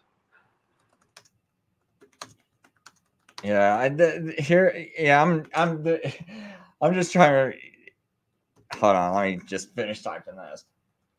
Yeah, Because I'm I'm trying trying to to get figure my out what time the equinox was, because it's like if the equinox happened before sundown, they really have I don't think they have anything. I don't know. To me, I just think if the equinox happened on March 20th, and March 20th was also when you would probably see the sliver of the new moon, well, would you? I Well, don't that's my know. You know what? I don't know. You might actually have to wait one more day. a month is what we would have if the barley was in a state of ripeness. If back then we're using our calendar, you have to know if barley was Aviv or not. So it could be the next month's slip, or I don't know how the crops were. I doubt if you could go in June, but who the barley in this regard? We've got the sliver of the noon and the eve by. Oh, you're breaking up bad.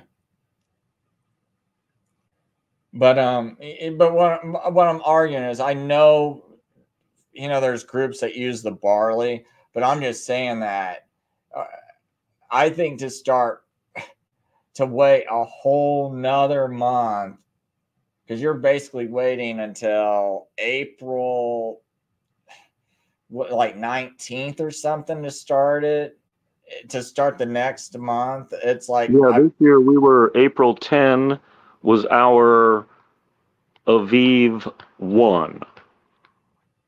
Yeah, that's same for me, but I go strictly by just the equinox. But normally I've never heard someone say, "Oh, the barley wasn't ripe. You went by the equinox, but it wasn't ripe." Like every single time, because my calendar is kept pretty late, to be honest. It's like it's all like Passover is almost always in April, and there's almost always ripe barley in April. So, I mean, I don't know about it, but like I said, you've been keeping it longer than me. Maybe you know, like, hey, Chris, you know, we were keeping this calendar and we noticed the barley wasn't ripe on April 14th, right? Or April 15th. It wasn't ripe. So we, you know, so it definitely couldn't have been that. Because what the Seventh-day Adventists are arguing is that the barley was not ripe by April. Oh, what day would that be? They're arguing that it wouldn't have been ripe by April 3rd or 4th that year. It might be the 4th that year. So, but it's either April 3rd or April 4th. They're arguing that the barley would not be ripe, so you'd have to send it off to another year. I mean, to another month. And Yahoo says he would use a new moon for the April new moon for 1844. Okay, so you're saying you would wait that extra month. So you would have started it on April 17th, the second new moon after the equinox. Is that what you're telling me? That's what I'm trying to figure out.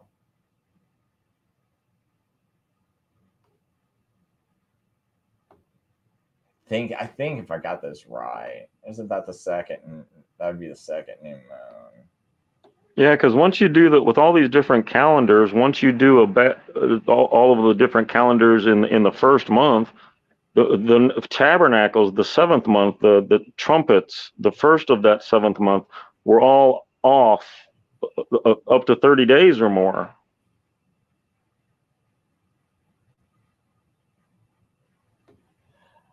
Okay, so if you're going to argue that it's the first new moon after the equinox because of the March one, if before, yeah, so that's what I'm saying. Like I personally, if I was alive that year, I would have started it on the 20th because that's the vernal equinox, plus the new moon starts that day.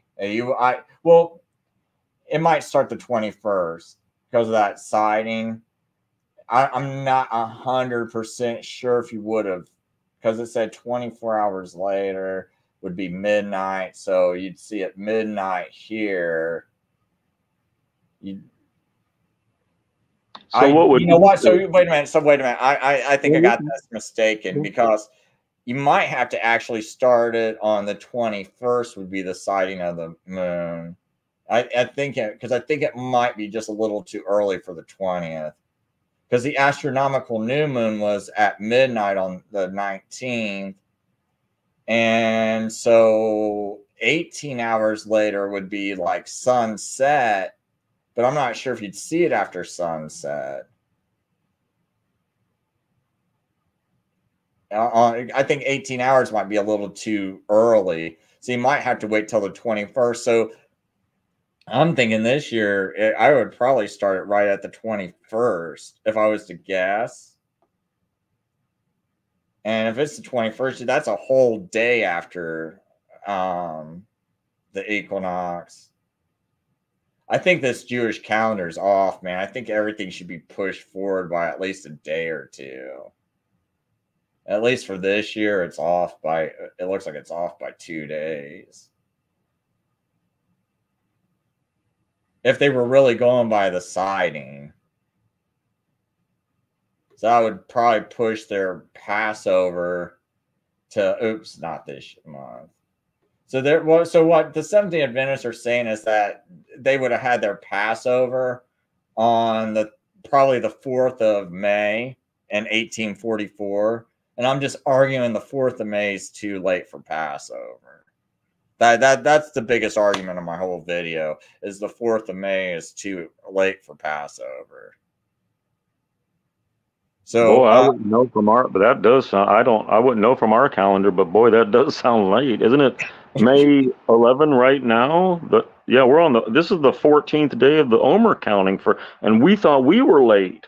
Yes. Yeah, that's what I'm saying. We thought we were late, man. Yeah. I'm still nervous I'm late. Oh, I still worry, man. I look around, I'm like, man, I gotta really rethink all this, man. Like this year, I'm actually like going back through all my calendar work because of this very year, because I'm like, man, it looks so borderline. And maybe I am wrong. And maybe it was supposed to start a month earlier. But like you said, I can't tell what crops they were really using. I mean, was it like, so you found some Monsanto crops that looked like they were ripe or whatever? And Oh yeah, in chat rooms when we were from the people that we used, we're like the crops. This was like 7 years ago. Ours was definitely not anywhere near the ripeness, and people came into the chat showing us photographs of well, links to however you do that of and it's like, dude, this is from a Monsanto, and others were pictures of grain from like the year before, not even barley that or wheat. I guess they're both a grain, but of showing wheat pictures, it's like, dude, that's not even barley. hey, Jamie, when you said we're all stupid for believing in Wednesday, I'd like to challenge you to a debate, and I'll debate on anyone's channel on that. Because you said we're all stupid for believing in a Wednesday crucifixion. So you're calling most of the Sabbath-keeping community stupid, most of the Christian Sabbath-keeping community. So I'm just letting you 17 Adventists know that, man. Because I heard that, dude. I heard that video of yours. I haven't listened to you in a long time, but someone played that. And I was like, buddy, you guys are scared to death to defend this.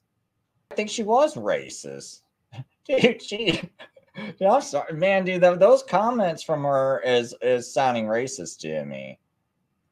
Oh my God, you need to watch Dr. Jason's video. Are you kidding me? He defended everything. It's all taken out of context. Half the time she's quoting what other people are saying. She started she co-founded Oakwood University. Look that up. It's for newly released slaves education. She's you got to watch Dr. Help the slaves? The what? Is that to help the slaves? Oh yeah, to give them an education. The post, yeah. Okay, but no, you ought to. They're starting up that. No, I mean, like the Seventh-day Adventists have changed over the years, but I'm not going to say that, dude, she had like racist literature around her. And yeah, people can change. Like, I don't hold things against someone. Like, someone could have been like a skinhead yesterday and said, well, I changed today. Well, I'm not going to keep holding that against you. You could have the most racist videos on YouTube. I'm not going to hold it against you, but don't say you never were it. Oh, I'd suggest putting his video up right now and critiquing it. There is nothing you can arbitrate against his position. She's totally taken out of context, totally misrepresented. And I'm using my past memories of what you've brought to the table. I don't remember right off the top of my head the things from this video. That was just one of them. Everything she said was like nobody owned a slave. None of them. They were the only advocates of the Christian community against slavery. The other Christians were not vocal. Nobody. See, that sounds like the same way they treat the Sabbath. We're the only ones that were for it, and they couldn't even keep it right for 10 years. They couldn't even figure out that it was sundown to sundown. It's the same with the very first Thanksgiving. The Mayflower people, half of them died of starvation. They prayed for salvation, and it came through an Indian. So they started the first Thanksgiving was good. After that, they started murdering them, and it was stupid. But the first one was an answer to prayer, and they searched the Bible on how to give Thanksgiving, and the best they could come up with was what we know nowadays as tabernacles. We run into this problem. Oh, we think the Torah is important. You read Leviticus on tabernacles, you start to Google it, and all you get is rabbinical opinion. Jewish Institute of this, something from 1700 that. Oh, Martin Luther mentioned this. Oh, how about Origen or Josephus? There's not much that have come to the actual conclusion of, hey, look, I read the Bible. I searched the word Aviv, and I found this out. And this is the calendar I'm following. The whole the morning to morning thing. Oh, I was blown away when you said that. I cannot believe people follow a morning to morning. I don't even want to discuss it. That's just so funny to me. Even the newbies know it's evening. The new day starts at evening. Oh yeah, that Calman letter right there tells you right off the bat they don't know what they're thinking. They don't know what they're doing. And now he's wanting to say he's arguing against the idea that Jesus rose on a Saturday, which is hard to imagine. It's not hard to imagine. He said 3 days, 3 nights. You count from Wednesday to Saturday, you get 3 days and 3 nights. And here's the thing, Jamie, because you guys are not experts in Seventh-day Adventists are real stupid about the feast and everything and Jewish customs. We showed that clear, or else you would never accept a Calman and you would have some other source. And when you can see that when I'm talking to Jason, he has no clue. So now let me clue you in on something. When they do the first fruits, when they cut the first fruits, and Jesus is supposed to be our first fruit, they cut it as soon as the sun goes down on Sabbath. So as soon as Sabbath ends, they go out and they cut down the first fruit and they start preparing it. And it takes hours to prepare it. So guess what? That probably means the first fruit already has to be out of the ground by the time they cut it. They're not cutting some first fruit that's in the ground. They're not pulling up roots. They're cutting something that's already up out of the ground. And so Jesus was probably already up out of the ground too at the same time that the first. Oh, I like that. I like that. So, no, you need to stop you. I did. That's all. Oh, you never heard me make that argument before? Oh no, that's beautiful. I've never heard that out of the Mishnah too. I think it was the Mishnah that I got that out of. Yeah, great analogy or metaphor or whatever the grammar word is. Great insight. But it also, I mean, you also see it like, and I can't remember what part of the Old Testament it's in, but it to me it does kind of allude to all that, because it's got to be. Well, when you just start thinking about all the work that Jews have to do in this time period, you go, well, it just makes sense, right? You hear that from the Mishnah and you start to look and factor in everything. And you're like, okay, all that, it makes sense that you would need a certain amount of time to get everything ready. Also, I got another one that kind of occurred to me. You might have not have seen. I don't expect people to watch my whole shows. But this one, and maybe your kids 30 years from now. Subtle reference to so it says in John 6:40, this is the will of the Father of me, that everyone beholding the Son and believing in him should have life eternal, and I will raise him in the last day.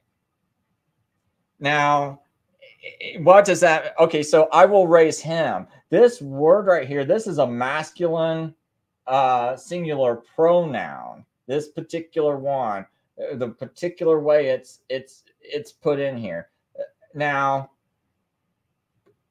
I think they have other ways. I don't think you have to use a masculine pronoun. I think they could have said, and I will raise such a one up on the last day, right? If they meant like women and men, it would be, I think they could say something to the effect of, I will raise one up. And I can't remember the exact pronoun they got for a gender neutral.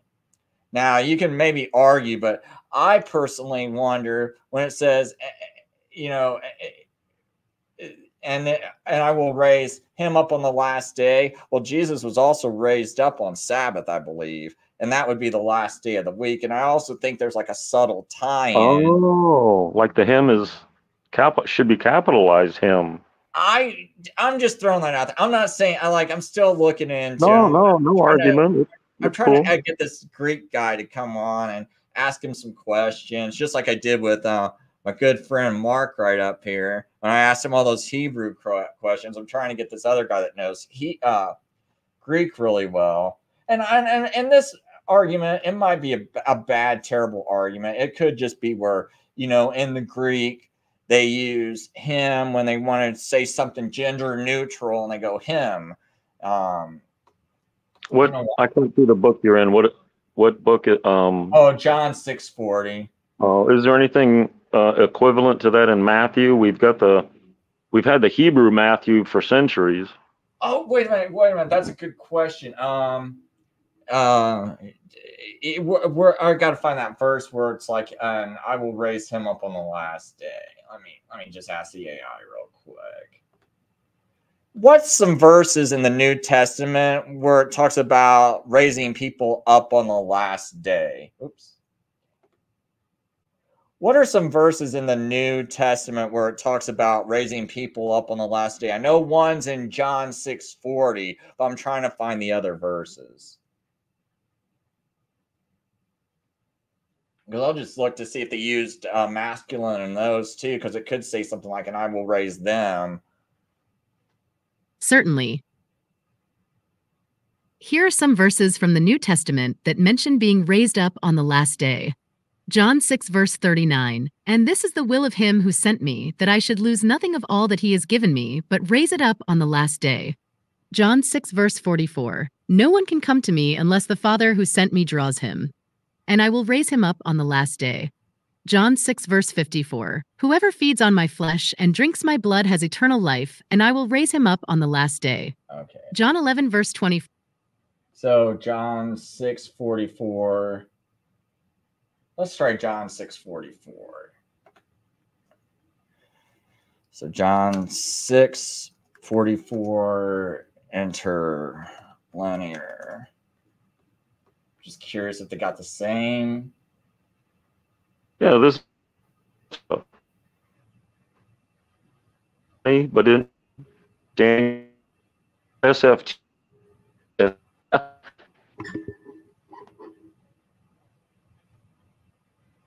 Well, I will say it is the same. It looks like the same Greek. So that might be a weak argument. Because it looks like the same exact. It's even got the same little markers at the top. Read it. So no one is able to come to me if not the Father, the one. Hold on. No one is able to come to me if not the Father, the one having sent me, draws him, and I will raise him up in the last day. So it says, you know, no one, and then him. So how about that? No, that him is, so how about that? How about that him is Christ? The first hymn, the second hymn, the second. Then it says, "He I will raise." That's the guy that believes in him. That he's going to raise up in the last day. But you know what I mean? If the Father, no, read it. No one comes to the Father. I can't see it. Oh my God. Oh no. Here, I'm sorry, man. Let me see if I can. Yeah, I zoom in and then I zoom in, and then I've got like 360 on my settings, so it's fuzzy anyway. I'm so sorry if I change it to 480. No. I'm glad you said something, because I looked over at my screen. I was like, dang, oh, thank God, somebody else that's is hard to see. No, my internet is so no. So how about so unless the Father draws him, Christ, the Father must draw Christ. Whatever he's talking about, the cross, to himself after the cross, after the resurrection, what God must draw him. Who raised Christ? The Father raised Christ. Didn't have an alarm clock and woke himself up. He raised himself. Every letter from Paul is like, oh, blessings to you from Christ and the one who raised him from the dead. It's like there's two different things going on here. So I think that what you said on the he thing is pertinent. But I want to end talking and welcome the new guy, or let you speak, Chris. Go ahead, brothers. My internet's bad.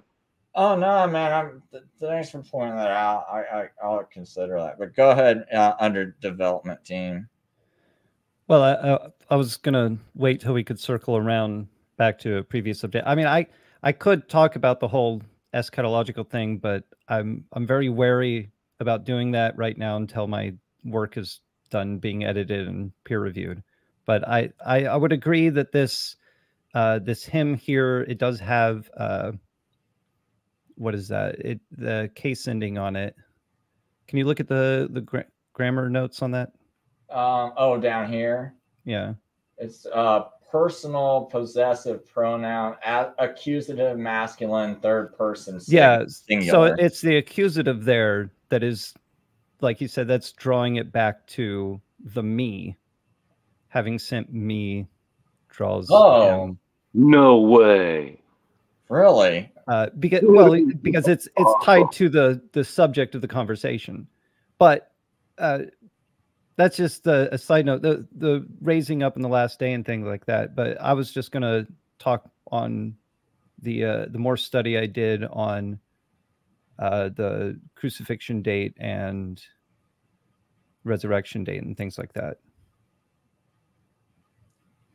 All right. So Mike, I don't know. Before we move on from this point, because that's all I wanted to share was to point out that grammar part, because I'm kind of curious. Like, my mind's been trying to like wrap myself around if that was like a subtle hint to Jesus being raised on the last day, you know, or and plus there's just so many things about where they talk about just raising people up in general on the last day, and to me that would always seem to sort of parallel Jesus being raised up on the last day anyway. So even if I was wrong about me thinking this hymn is a reference to Jesus, even if and maybe they were just using this pronoun in general to mean men and women, and that's just what the Greeks do, and I don't know Greek, right? That does happen. It happens with Spanish too, but that's mostly about other types of nouns and things. But you'll see the word, the brothers word. It's a masculine, but it means brothers and sisters. It's not meant to be gender specific like we would think of it, because the Greek doesn't often do that. But also the I will raise him, that accusative doesn't necessarily mean the me. It could be the one who is able. That's what I was wondering too, you know. So yeah, I just want to be fair to people. But my bigger point would just be just how, you know, the Bible always talks about, and I will raise them up on the last day. You know, these people, everyone expect, like, you know, like when Jesus goes to raise Lazarus, she goes, before he raises Lazarus, you know, she goes, I know, you know, you say you will, you know, he will be raised up on the last day. So there's always that reference, and I just think it's kind of weird if, to me, it would seem weird if Jesus wasn't raised on the Sabbath, with all these references to people being raised up on the last day, and with the Sabbath being considered the last day of the week, and most people think we're going to be raised in the 7th millennium. You know? Yeah, there's not a whole lot of focus on study on what the last day means. Because what you'll often see is that in the Old Testament, people were probably thinking there was a singular day of resurrection, right? Yeah, maybe. Yeah. Right. So, but I'll point it out in my commentary. No, that's fine. I understand where you're trying to go with it. There is a singular day of resurrection, and that is the day Jesus was raised. But not because, like, that's supposed to be this moment. It's not supposed to be like this rapture moment. That is when resurrection is available. Like, that is what the day of resurrection is. That is a type of last day, because he died and then death is conquered. Yeah, and I like the hymn because it's a future hymn at his resurrection. It's not like he's talking about, even though he's talking about himself, it's a future himself. So I do like that it does say him. Him. But anyway, you can continue your point on development team.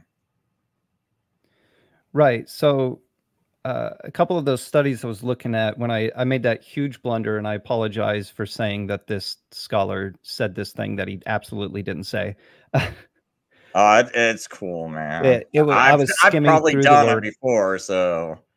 But what I did see that was being said was that the phrase "heart of the earth" does not apply to being buried, being dead and buried, because one, he wasn't buried underground.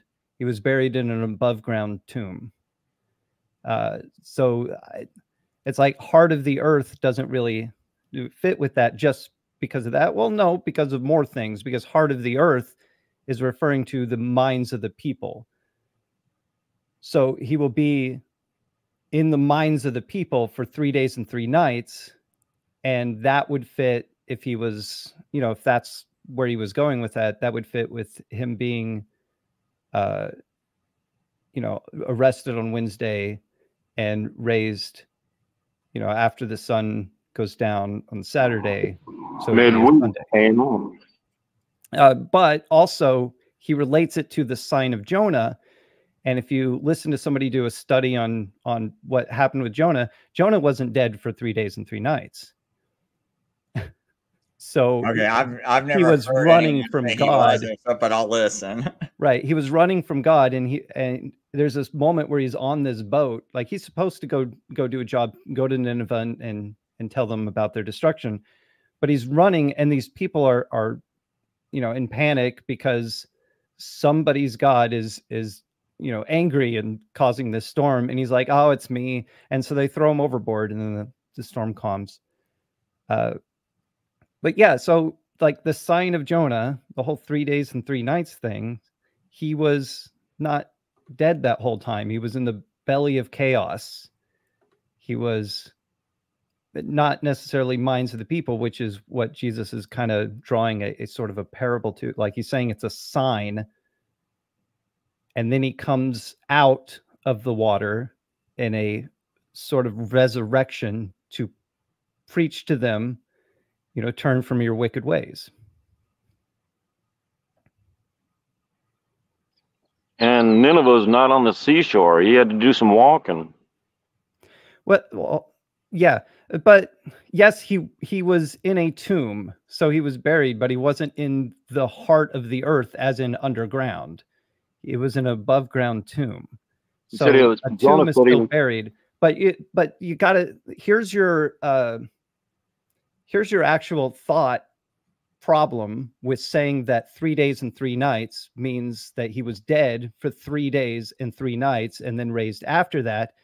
There are 2 other mentions of when he will be dead and when he will raise, and they are not 3 days and 3 nights. So are those wrong? When he will be raised on the 3rd day? Or is it wrong that he will be raised after 3 days? I'd make that point with Jamie. He had to be raised on the 3rd day. So that's the Sabbath at daytime. But he would just say it's Sunday starts a new day. Even though it's dark, it would be a new day. But that's the problem. If you're trying to say that the 3 days and 3 nights is the full time that he was dead, then you're saying that there's a contradiction. Because he can't be dead for an entire 3 days and 3 nights and then be raised on the 3rd day. Well, I'm saying specifically to Jesus, because those are what's mentioned. Right, so it'd have to start at night. Argument with Anthony Rogers on this, if it's the passages, I think so, because I told Anthony Rogers that the Greek, it actually can be interpreted the way I was interpreting it, and I showed him scholars. I had to dig through my notes, but if you're talking about New Testament passages, or like where it says, "And today is the 3rd day since all this has happened," it's like, right, it's after 3 days. I was going to bring that up, and they say to him here, it's after the 3 days that they were just talking about. They're leaving in the first. They're first few fruits. They've left the feast. They've given up. Well, look what Jesus says when he's talking about destroy this temple, talking about his body. And I will raise it in 3 days. In 3 days. And there's also an on the 3rd day. So is he changing his mind? Like how do you keep with this idea that the sign of Jonah, 3 days and 3 nights, in the heart of the earth, that phrase heart of the earth, meaning that he will be dead for 3 days and 3 nights, fits with him saying these other things? Because that you have to mentally decide first that the heart of the earth means dead. And then you have to look at all the other facts and decide how they fit with your theory rather than changing your theory to fit the facts. Well, I think he's quoting Isaiah, isn't he?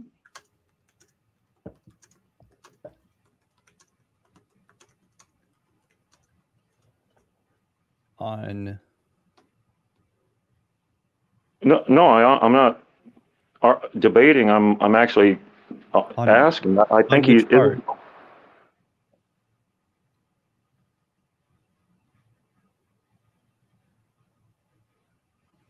On this one, the John 2?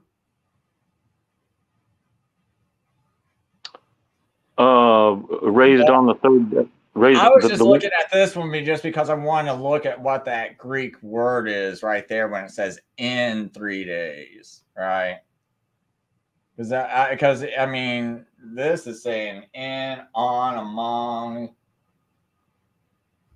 Right, and if he was raised an hour before sundown on the third day, like Saturday, it's still going to be a partial, but it has to be a full. So how can it be both? Anything after sundown is going to be too much. No matter if you're, like you did your study on what an actual 3 days and 3 nights is per the rabbinical terms, you can't have an hour off. Otherwise, you have to do a whole 24 hours. You're arguing that the heart of the earth is him dead and not the moment he was arrested to the moment he was raised. Oh, well, that, quite honestly, I can tell you was on the morning of Aviv 11, and I can prove that. The only problem is what happened for those 3.5 days. Well, he was imprisoned, and there's nothing in the scriptures other than Pilate and the rooster and Jesus, Peter's denials. But that's a different topic. But yeah, I understand what you're saying. But you're on the path of Islam saying he faked it. What? It wasn't 3 days. Well, I mean, it was like only a spiritual death, or it was only like a 1 full day. What are you saying? I'm not arguing days. I'm arguing against the term heart of the earth, meaning dead. To get to what end? That it wasn't 3 days and 3 nights, or that it was just 1 day that equals 3 days? Or I don't care. No, because I'm saying 3 days and 3 nights is referring to heart of the earth, which is not referring to the time period that he was dead. That's not the length of time that he was dead. So to say that that's what that means, you have problems when you see him saying in 3 days, because those are different things. He can't be raised in 3 days and after 3 days and 3 nights. Because the mental gymnastics is saying, no, this means he was dead for 3 days and 3 nights. So this other thing must be like, it must just work. This text sounds like he's talking about like, after, once he's buried, in 3 days. The other text where he's saying after 3 days, he's talking about what's going to happen to him. He's going to have to suffer and be crucified and resurrected after 3 days. That would count the hours before his death, I would think. It's two different. Yeah, it would count Judas betraying him. Now, most people think. Hold on now. Wait. Let's before we get too far out of here off of Jonah. Because on Jonah, like in Matthew 12:40, Jesus specifically says that Jonah was in the belly of the fish. So he was in the belly, not just like in his mouth or not outside of the fish. He was in the belly of the fish for 3 days and 3 nights. Most people I know think that would mean Jonah's dead in that fish for 3 days. He himself, darkness surrounded him as he fell into the depths, and it felt like forever. That's where we get the philosophy or the eschatology or the soteriology or whatever, that for 3 days this is all opinion. That after your spirit doesn't leave your body for 3 days. But no, everybody knows it's 3 days and 3 nights for Jonah. Why do you argue that? There's no, what was that word you were trying to use? Heart of the earth. There's no heart of the earth in Jonah. No, but that's Jesus saying that Jonah is a sign for Jesus being in the minds of the people for 3 days and 3 nights. While he is where? I guess while he's being from the moment he's arrested to the Yeah. moment he raises. Yeah, because that's the Seventh-day Adventist argument. Because they would use the same argument and say that no, what actually is going on is the heart of the earth is Jesus being arrested and then being hung up on the cross, and then a total of 3 days and 3 nights passes. But when I read that account, it sounds like, because it's talking about, it's like, okay, I read that one account where Jesus is having that Passover meal. I think it might be, I can't remember if it's Matthew or Mark, where he's having that Passover meal. And it's like they're asking him and it's like I want to have this Passover with you, or where should we go to prepare the Passover? Well, you're not going to start preparing the Passover unless it's the 14th of Nisan. So no one would be talking about, 10th. You think that was happening on the 10th? I think it was the 14th, which would be a Wednesday. Hold on, no. I'm talking about like where the part where it's like Matthew 26:2, Matthew 26:2 and 17 and 20, Mark 14:1, 12 and 17. They're all talking about the same thing. But they did have feasts pretty much the whole week, right? 12 days, not just 7 or 8, 12. The 10th through the 21st. If you're not in there on the 10th to choose your lamb, you're going to be like Simeon. You're going to be carrying Jesus' cross and getting defiled by death and blood. Okay, so you got to go by the 10th. And if somebody else, like Jesus, went to, hey, go to prepare the Passover. Yeah, the master of this house has a room for us. Okay, the master of that house has probably picked out a lamb for the entire disciples and his family and probably a couple neighbors. So, but Jesus and his disciples are still responsible for going and viewing that on the 10th, viewing that lamb, examining it day by day and caring for it per Exodus 12. Okay, but the problem I have is in Matthew 26, it says on verse 17, it says on the first day of the Feast of Unleavened Bread. Now, I know that doesn't mean the absolute first day, because that would be the 15th of Nisan would be the first day. So this to me is in a reference, because when they would refer to the Passover feast or the Feast of Unleavened Bread, a lot of times also the day of preparation is included into that. So when it says on the first day of unleavened bread, it's not talking about the 15th of Nisan, which would be the Sabbath. It would be the 14th right before there. It says right, and I would disagree with that and say, what are you sacrificing on the 14th if you haven't picked it out on the 10th and kept it up? You're to keep it in your house. You don't need a temple. You've never needed a temple for Passover. You don't even carve it up. I don't have an argument about them having the lamb on the 10th. But what I'm saying is, when we're following this sequence of events, it says on the first day of unleavened bread. To me, this day can only be the 14th. Like, are you saying that's the 10th of Nisan? That would be the first day of preparing it all. Is what I'm getting out of that. You would have to, because the first day of Feast of Unleavened Bread is the 15th, and it doesn't make any sense. Well, what makes it the first hold on. No, I'm saying it's the 14th. What day are you that's saying? Not a Sabbath. That's not a Sabbath. That's not the Feast of. That's a preparation. That's right, I'm saying the preparation was considered part of the Feast of Unleavened Bread. Right. That's why if you Google right now, you Google Passover, you will get the answer: a 7 or 8 day feast of Judaism. Okay, but I'm saying right. That's okay. So now we're on this same page. No. I'm saying it's 12. Why would you say? Hold on. So you're saying it's 12 days is the Feast of Unleavened Bread. Right. Okay, hold on. I would have to see where. Hang on. I mean, me personally, I've never seen anyone say that. I need to speak about Matthew as a writer for a second here. Go ahead. Through a lot of the early chapters of Matthew, he doesn't care about chronology. It's not until a very particular set of events, surrounding Jesus's crucifixion, where he's trying to get to his point, and he hurries things along in chronological order. but he also doesn't necessarily tell us every time passes. So on the first day, the disciples came to him and asked him where to prepare, right? Yeah. Okay. Whatever the first day of Feast of Unleavened Bread, that means that there are other days of Feast of Unleavened Bread. He answered and told them 8 days altogether. Yeah, so he answered and told them what to do. So they did it. Now, then it says when evening came. But from what I've seen in Matthew, this isn't necessarily the same day.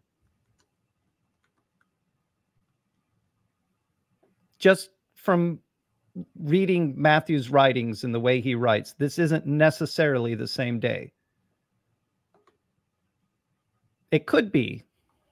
Oh, I do know what you're saying, because he does that weird thing, I think, in Matthew 28, where he skips to the resurrection and then kind of like zooms out, to Jesus being resurrected, and then zooms back into the chronological events going on. He also, in the early chapters, he'll say about that time, about that time, about that time. And then later he'll start to say then or now, and then and that, so he's arranging what he's saying in a way that shows you Jesus's journey. But if something isn't like important, like, okay, well, this happened the day after, what he wants us to know is on the first day. So there's your time period. And then the next thing, when evening came, while they were eating, so now you know that this is the day that they were eating. And in order to know the time period from here, because he's trying to be more chronological, he's trying to get those events in order because they are important in order from here on. You'll see that, as John will say, that he had this prayer as well afterwards, but that's the night that he gets arrested.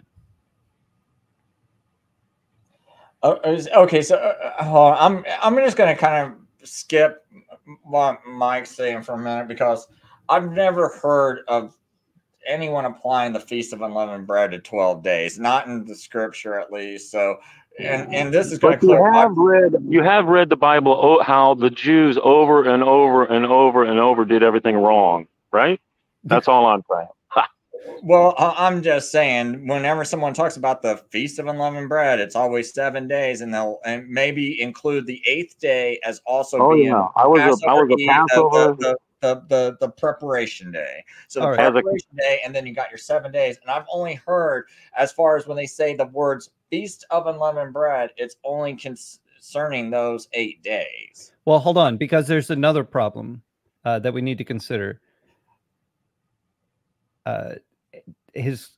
When he died on the cross, they had to hurry up and take him down and bury him. Why?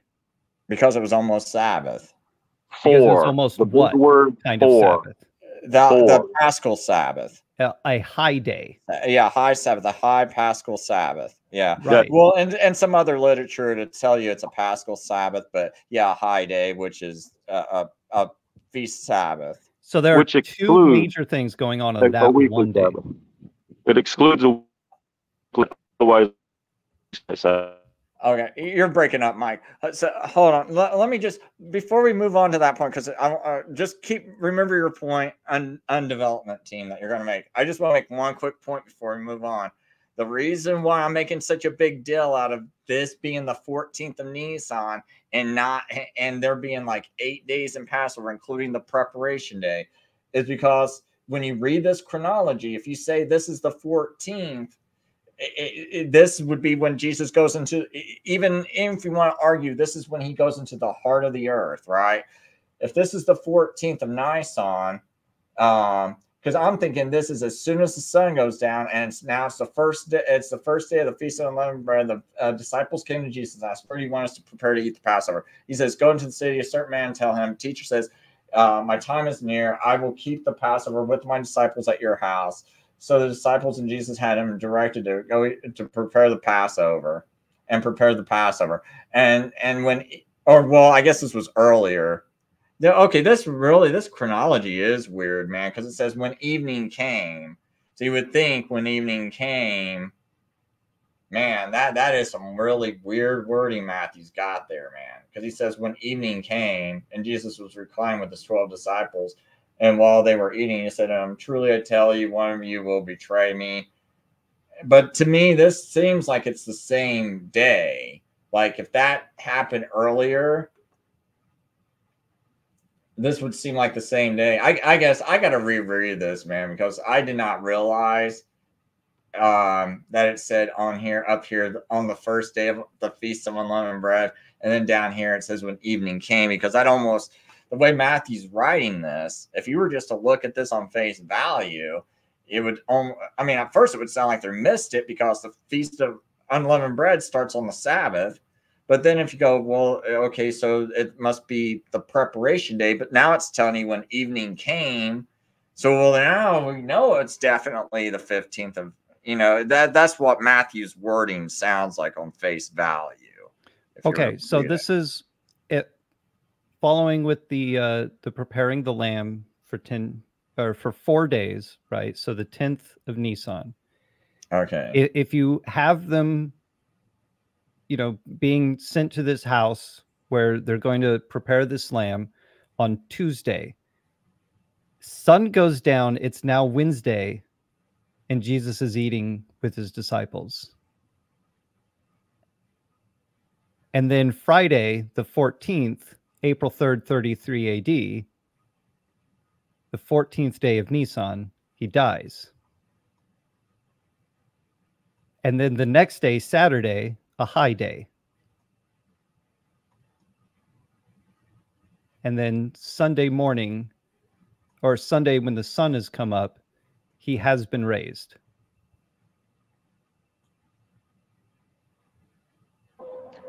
Yeah, I asked the Adventists that, and they said is Shabbatot the plural. I'm sure my connection stinks, and there's a motorcycle. Let me try to. Okay. Hey, Okay. Mark, if you want to come on here, you're more than welcome, man. I dropped the link in here. I'll drop it one more time. But Mark, if you want to come up here, you're more than welcome, because I know you're real studied on this. But yeah, I'm kind of confused because someone asked me this question the other day, and I haven't got it back around to rereading it. And now I'm starting to think like, okay, maybe Mike was right in some ways, because it's like, I don't know, because is this where Jesus is coming to their house and it's like the 10th? And then down here later when evening came, but I don't know if it's that same very evening, or if Matthew's just talking about an evening days later. Because like you said, his chronology is not always right, I have a beautiful chart I'd love to share with you sometime, but it would take a minute. So, but no, regarding the sentence, they had to get him off the cross. For that Sabbath was a high Sabbath, and the seventh day say yes, that weekly Sabbath was also a high Sabbath, just like brother here UT said. But no, I narrow it down to the word for, and I'm sorry to put so much importance on it, but it's like you're contradicting something. They had to get him off the cross, for that Sabbath was a high Sabbath. So there's either something special about the dead on a high Sabbath, or it's specifically telling you it's not a weekly Sabbath. Well, they couldn't take him down the next day, because they would be working on that day. They had to bury him before that day happened, before the sun went down. Right. Well, that day as he died was a regular work day. That night was going to be a high Sabbath, and you're saying it was also the weekly Sabbath. Yeah. So also, like, from what I seem to picture here, the women going to the tomb with their preparation, they've got this stuff to wrap him and things. They probably didn't know that Joseph of Arimathea and Nicodemus did anything. They knew where he was buried, because they know where to go for the tomb. But if they're bringing this prep stuff, they again couldn't do any of that on the next day, on the day that he was first buried. There was no time for any of that because, he's taken off the cross. They couldn't do that the next day. They didn't want to leave him up there. Joseph had this tomb. It's his family tomb. They just put him in there. They wrap him as much as they can and then leave. And then when the women show up with the oils and spices and the cloth and stuff, they're going there to finish the prep. But they couldn't do it the next day. They had to wait a day. They had to put all that off because of the feast and everything. They're not allowed.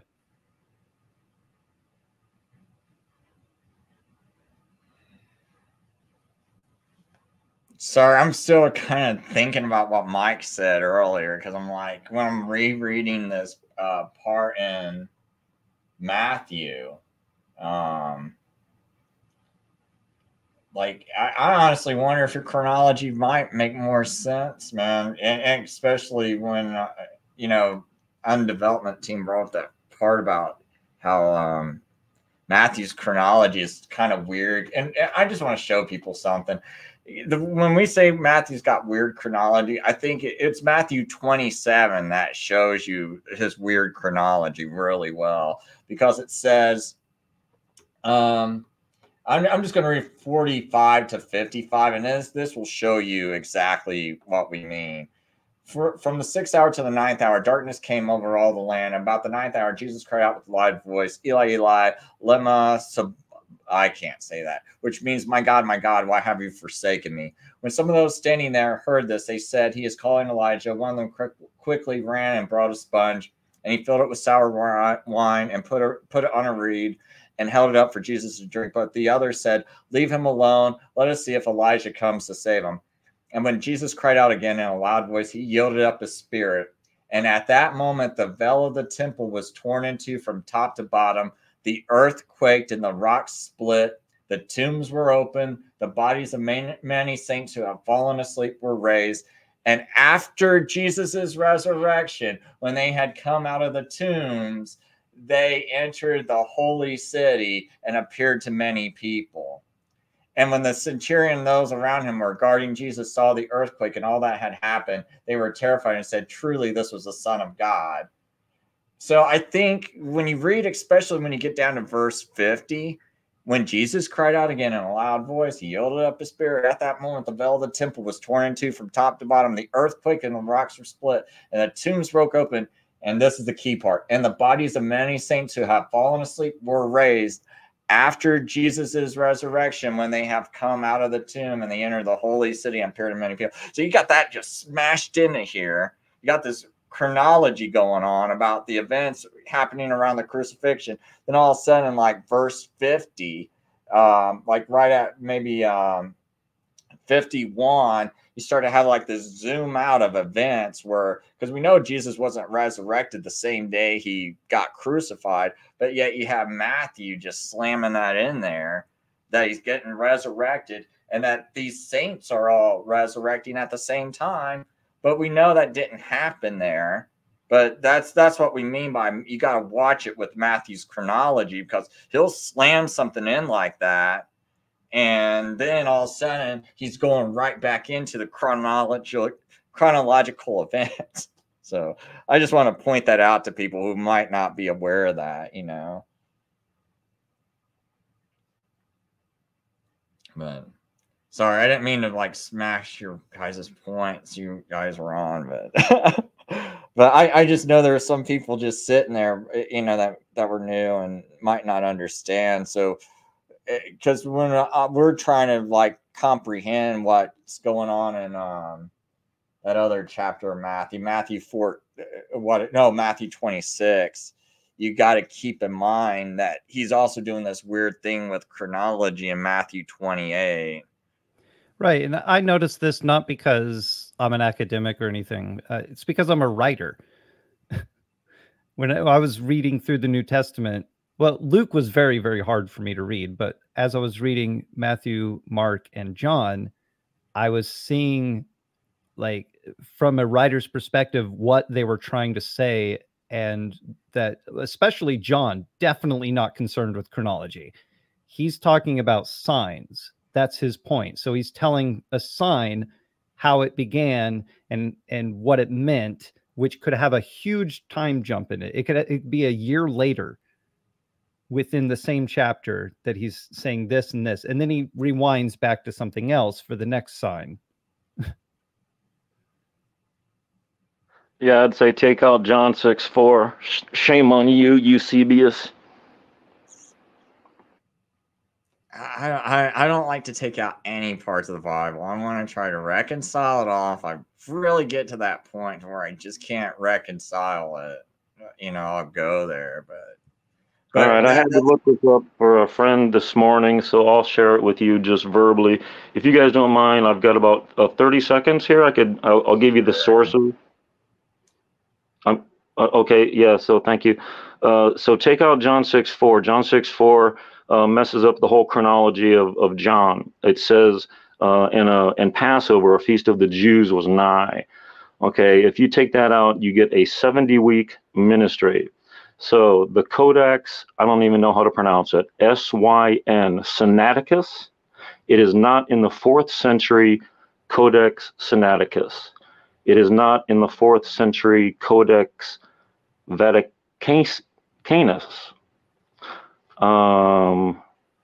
The Ephraim, let's see, in the 6th century, the Codex Bezac does have it, but that's the one that, remember, Eusebius suggested a 3.5 ministry of Jesus, and he used John 2, the unnamed feast of John 5, and John 12. He didn't even use John 6:4, so we might want to look at that as well. And the last one is in the 7th century, item P74 out of the Bedman, XVII, whatever that is. But I just wanted to comment on that. Oh, that's fine. I mean, let you throw that out there. I mean, I don't like to get rid of it because I don't like to do things that, I mean, if I can find a way to reconcile it before I have to remove verses out of the Bible, I'd rather do that. So that's just my 2 cents, and we can just move on.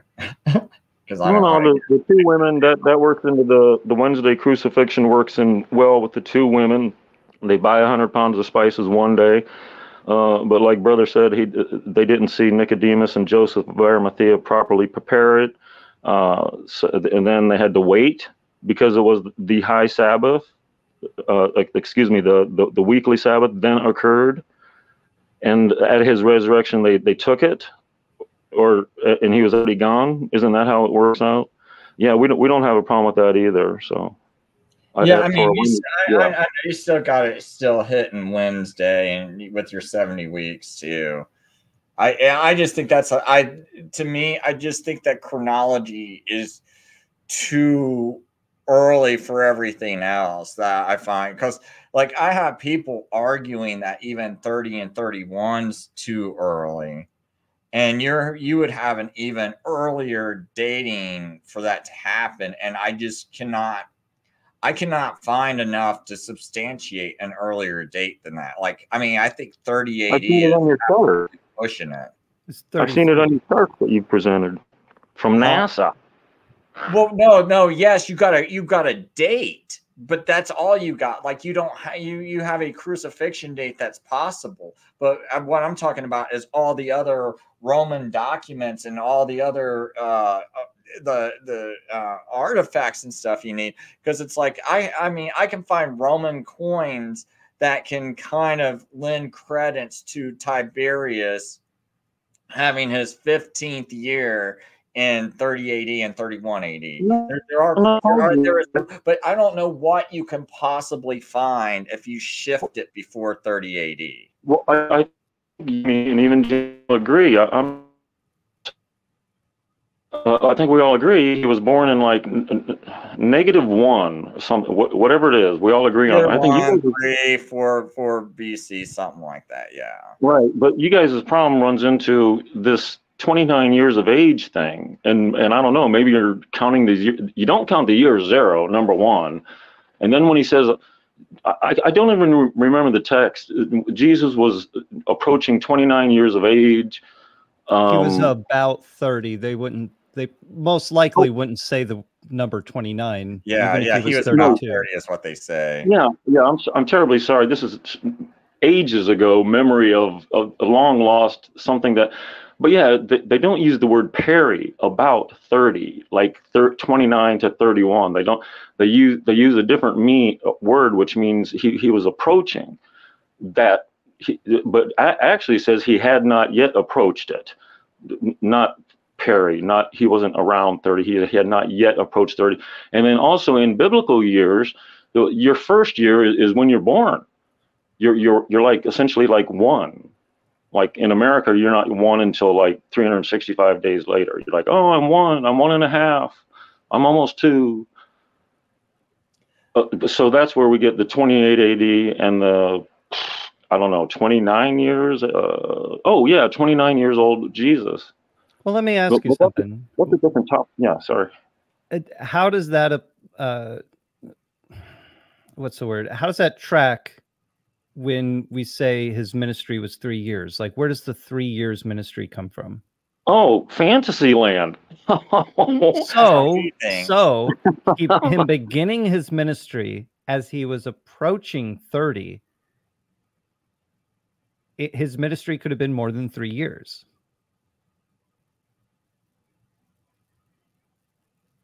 Yeah, I don't remember the chronology on it. We just have it as a 28 AD crucifixion. The year before, 27, would be his baptism, mikvah by John the Baptist. Yeah, see what I'm saying. The Pharisees would have known he was quoting something. Hold on, wait a minute. You're saying he got baptized in the year 28 AD? 27. 27.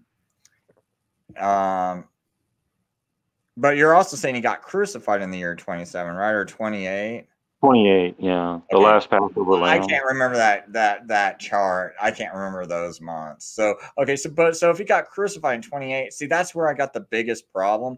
I cannot find any historic evidence for the Tiberius's reign and all those other chronological dates to match up with evidences we have. So, I mean, yes, while you have the NASA chart saying that it's possible to have a Passover on Wednesday in 28 AD, the other issues you got is like that. I don't see any artifacts to back that up. I don't see any other evidence to back that up. The evidence of his ministry length, by the way, is scattered throughout the Gospels because of how many 1 year or 1 day a year feasts he has during his ministry, by the way, if people are wondering. Right, but Luke specifically opens it up and says, hey, others have tried to do a chronology. I'm going to set the record straight. So we should pay attention to that. Yeah, okay. Well, if you want to go to Luke, then you're going to be looking at a recent discovery of 2 things. One is a gravestone, which is talking about a man who had to return to his hometown for the census, and it's a BC census, by the way, and his family was counted as being from his hometown because of that census, and this was for what would eventually be tax purposes. Yeah, So, we think it was the actual statue that you can see to this day, an actual statue made to, God, I don't even know the guy's name, but it wasn't a census. It was, you had to vote him in as, you had to return to your hometown and vote him in as father of the country. tribe, I think, right? No, it was like some Roman guy. It wasn't anything Jewish. No, this wasn't even a Roman guy. I'm saying this is a recent discovery. It's a tombstone that was saying that this guy and his family had to be counted as being from his hometown because of the census, because everyone had to travel with him. And this is the reason that this is being talked about in relation to this. One, because for a while, no one believed that there was a BC census. But this is showing that, yes, there was. And then 2, no one believed that a pregnant Mary would have to return to Joseph to Bethlehem. On a donkey. Is showing that, even this guy's family had to come with him to be enrolled in his hometown. But that's just one one thing. Yeah, that's good. The other thing is that, oh, what was it? There was a discovery of, who was the ruler of Assyria? I don't know, man. In 700 BC, Nebuchadnezzar. No. The Roman ruler in charge of the what did I say? Assyria or Syria? I can't remember, but I think he said Syria, but I can't. Gosh, man. But anyway, Cyrus. Hold on, Roman ruler. What year? What are you asking? I'm sorry. It's because during the census, because Luke mentions, the people who Herod, are in charge of this and that. Herod. Is that? No, not Herod. We're talking about hold on, I'll have to pull up Luke.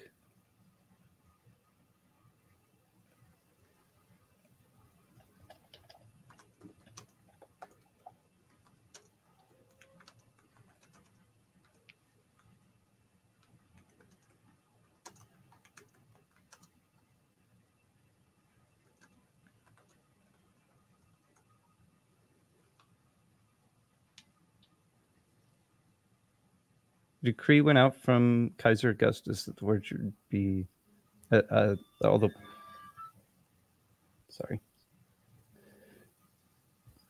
should be registered.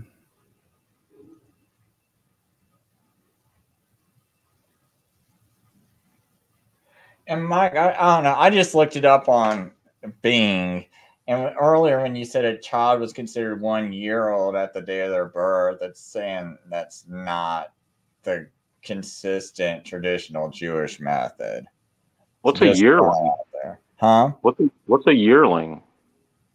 Or what if you're in your 13th, in your 20th year? What it might not be. What is it in America? If you're in your 20th year, what is it in America? You're 19. You're a definite 19 plus. Well, I'm just saying. I just did. I'm not. I don't know what Jewish source you use, but I'm just saying. I just looked it up on AI Copilot, and I know it can be wrong, but I'm just saying. I just did a quick search, and it said in biblical times, a Hebrew child was considered to be 1 day old on the day of its birth. The counting of the age began from the moment of birth. So the very day a child was born, it was already counted as the first day of their life. This is consistent with the traditional Jewish method of calculating age, where a child is 1 year old after completing their first year of life, starting from the day of their birth. So that's just what. Just to give you a heads up, man. It's like, because maybe you just heard that from someone, or maybe you have an actual source. But if you heard that from someone, you might want to go check that, or might want to go get back with them and might look into that deeper. All right. Hey, I've done the same thing. I think we've all done the same thing where we heard something. It sounded like it was from a good source, but maybe you heard it a year or two ago, right? But as you're trying to put together pieces of other things, you're like, wait a minute, there was this one time when I was looking up something or reading something, I could have swore someone somewhere said a Jewish child was 1 year old at the day of their birth, right? But you're just thinking about something you read in passing years ago, and now you're starting to study something else. No. Very close, but too offensive. What I read in passing some years ago was discussed with you over a year ago. And then I researched everything and came and did a lot of work for you and saw you in debates where people brought up things that you could have used my information against them with, but had no ears for it. And finally, I just slowly forgot it all. This is remnants of what I did like a year ago from what I tried to do like several years ago. So no, it's a little bit different than what you explained, but correct. I do appreciate the new information. It's good insight. And I don't know if I get interested in looking up, having a debate someday on how old Jesus was, or the actual date of the crucifixion. I will, I don't know, hearken to your voice.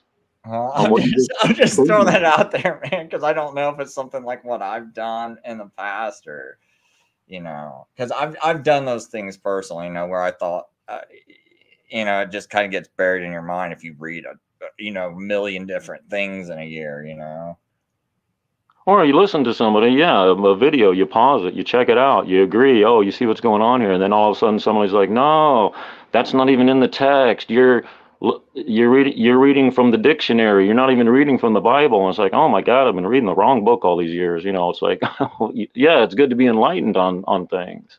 Yeah, I'm just Amen. there, man. No, you're fine. Amen to it. But did on development team, did you find what you were looking for? No, my brother's talking to me right now. I got a little distracted. Okay, that's fine.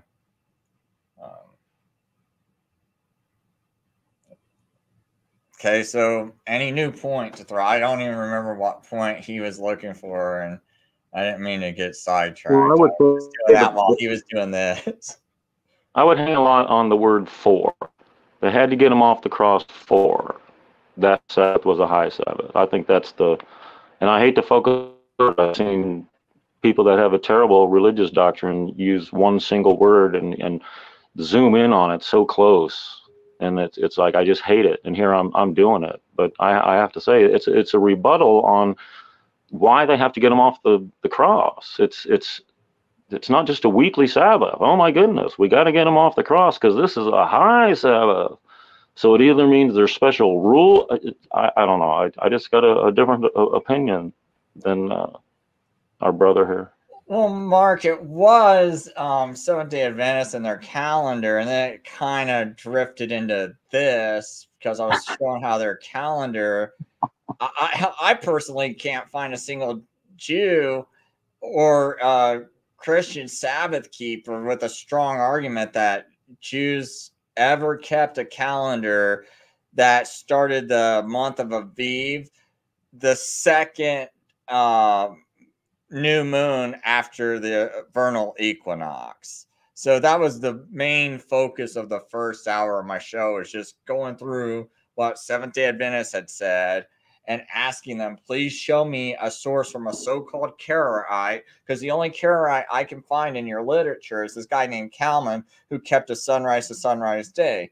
And I said, him keeping a sunrise to sunrise day, plus having this weird thing where he's starting his month of Aviv on the second new moon after the vernal equinox. I said, those are two big, huge red flags. Maybe you shouldn't be using that calendar unless you can show me proof of another calendar. And I said, me and the entire Torah keeping community and Sabbath keeping community would love to have this information, because none of us keep such a calendar to my knowledge. And maybe your calendar might be the right one, but can you please shed some light on who's keeping this calendar? Why are they keeping it like this? You know?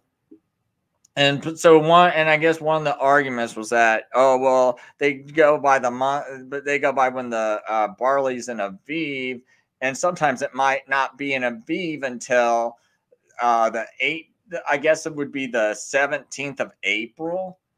And see, that very year, they would have had a Passover at like the 3rd or 4th of April. And the Seventh-day Adventists are arguing that, no, you should start the Passover around the 18th or 19th of April that year, and which would mean you're having a May 3rd Passover that year. And my argument is May 3rd Passover is way too late. So that was the gist of the show. And then it kind of does tie into all this other stuff. And now we're just talking about the resurrection of Christ, the 3 days and 3 nights. So that's kind of the main subject of the show now, and I don't know how much longer we'll be doing this for, but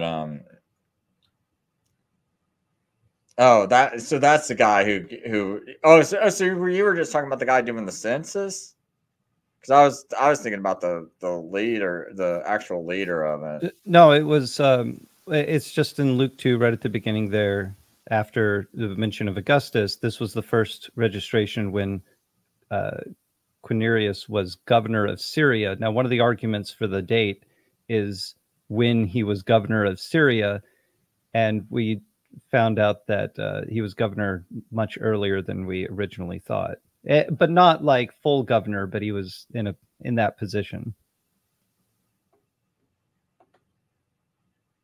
Okay, well, yeah, I'm gonna have to actually just go back and I guess like restudy, because isn't there like evidence that all these dates might even be actually like should be scooted earlier or something? I thought I was reading some information like that where you could, but as far as I know, it still sounds to me like the earliest you can possibly, like the earliest dates could possibly be is like a 30 AD crucifixion. Like that's but I don't know how they do all this dating either, to be honest. I'm Yeah, still studying I've on. seen the two best examples being in 30 and in 33. And I think the 33 holds up better than the 30. See, the reason why I don't like the 33 date is because I really think the strongest evidence, it points to only two dates for Artaxerxes' decree in a seventh year. And that's either a 458 BC date, which would put the crucifixion at 30 AD if you do Daniel's 70-week prophecy the way we do it, where we say he was crucified in the midst of the 3.5 year period of the final 7 weeks. That would land you at 30 AD. And if you do the 457 BC date, that would push it around 31 AD. And I can't, and then I also see other evidence where, you know, with the Roman coins and things like that, where it's possible Tiberius's reign lines up with everything. You know, the 15th year lines up with like the 26th or 27th AD, and I've seen that, and I also know the arguments about where you don't count his what is it, his co-regency. You're not supposed to count his co-regency, which would push it 2 years further, but Luke does count co-regency. So that's the argument on the other side, is where no, you can start it in 26 or 27 AD because Luke counts the co-regencies of the Jewish high priest too. So if he counts their priesthood co-regency years, that the argument is, well, then he might be counting Tiberius's co-regent years also. So I'm just throwing that out there. I still have to go back to saying, as far as Daniel goes, I still have to go back to saying what I said last time, which was I can't pretend to understand how he's using numbers. Because I will say that in Genesis, if you're just looking at Abraham and you have the 400 years, but you also have the 4 generations, that 4 generations is not referring to 4 20-year periods.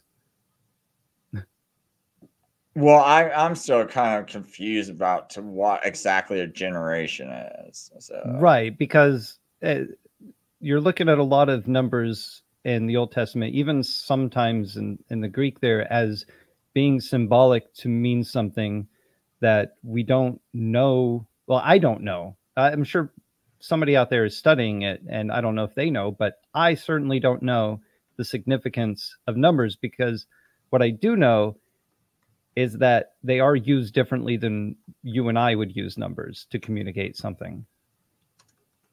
Even the smallest example, as you're born, you are 1 year old. That's not how we use that. But you're in your first year.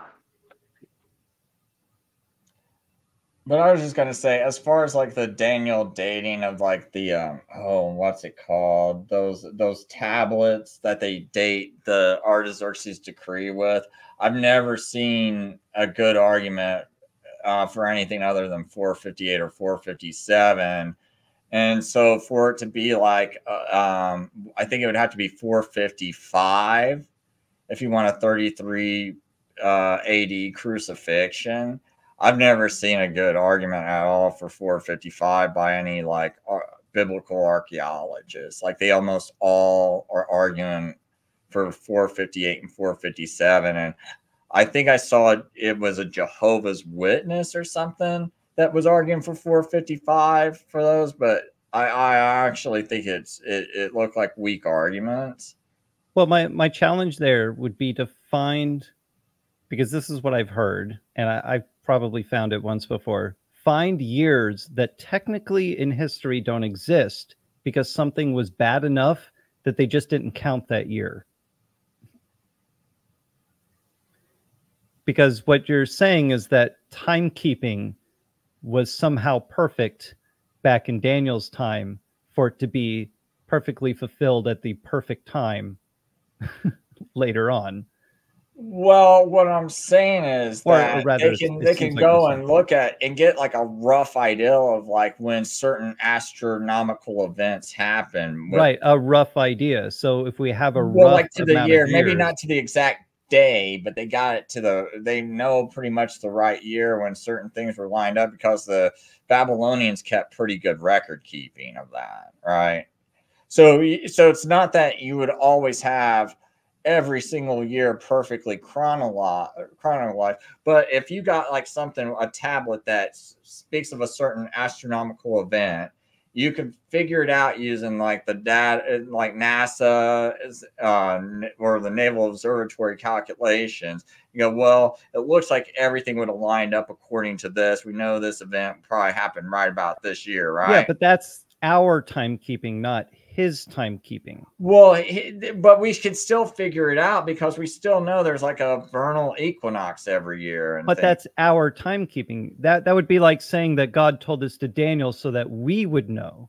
Well, but see, the Jews kept the way they kept a calendar. We do know their timekeeping because it was a lunar solar calendar, and the Babylonians used the same exact calendar. And every single calendar is still going to have 4 seasons in a year. So when they're talking years, we still know there's 4 seasons in every single year. They had to have harvesting and planting and crops and all this other stuff. So it's not that, oh, we don't know how they kept a year when they just counted days. Like they just counted 360 days. It was nothing like that. But no, that's not quite what I'm saying. I'm saying there's periods of time where they don't actually count a year because you might have like that year was terrible. There were no crops. That people died. The city was destroyed. There's exiles happening. There's people spreading out and moving to different places, and they're not all keeping track with one another. And so we can't really apply our methods of keeping time with their methods of keeping time. We can find specific dates by saying, okay, this correlates to, this date. So that was happening at this time.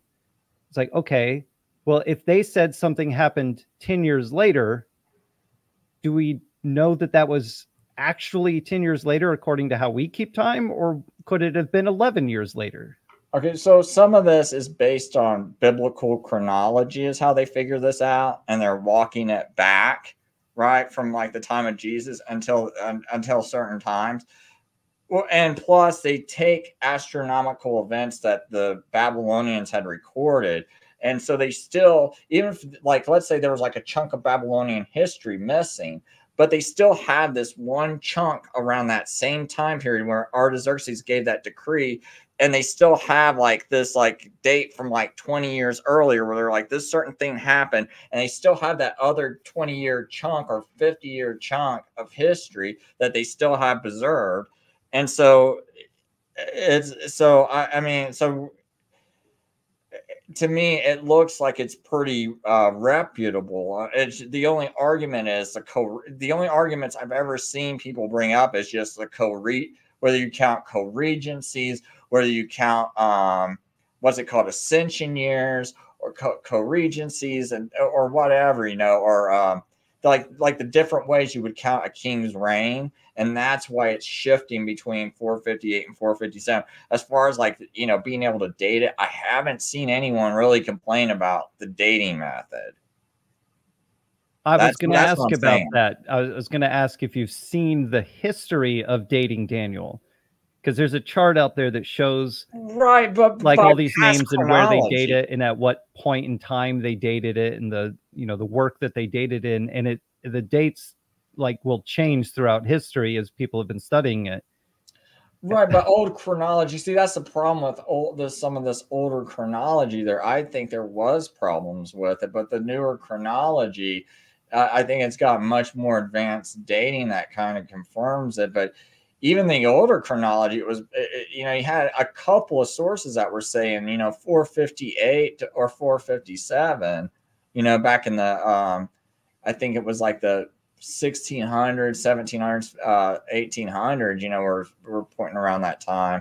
So that's why, and now it's like we got the, we got computers that can calculate it more precisely. And I would just think that that's good chronology. But a lot of people, when they were picking up these old Bible commentaries, they're looking at some guy that was doing a Bible commentary in the 1800s, making a guesswork at things, pretty good guesswork. I mean, you still got 2 years within the right time frame. I mean, I still think that's pretty decent chronology, but well, and then some of these people were almost 100 years off.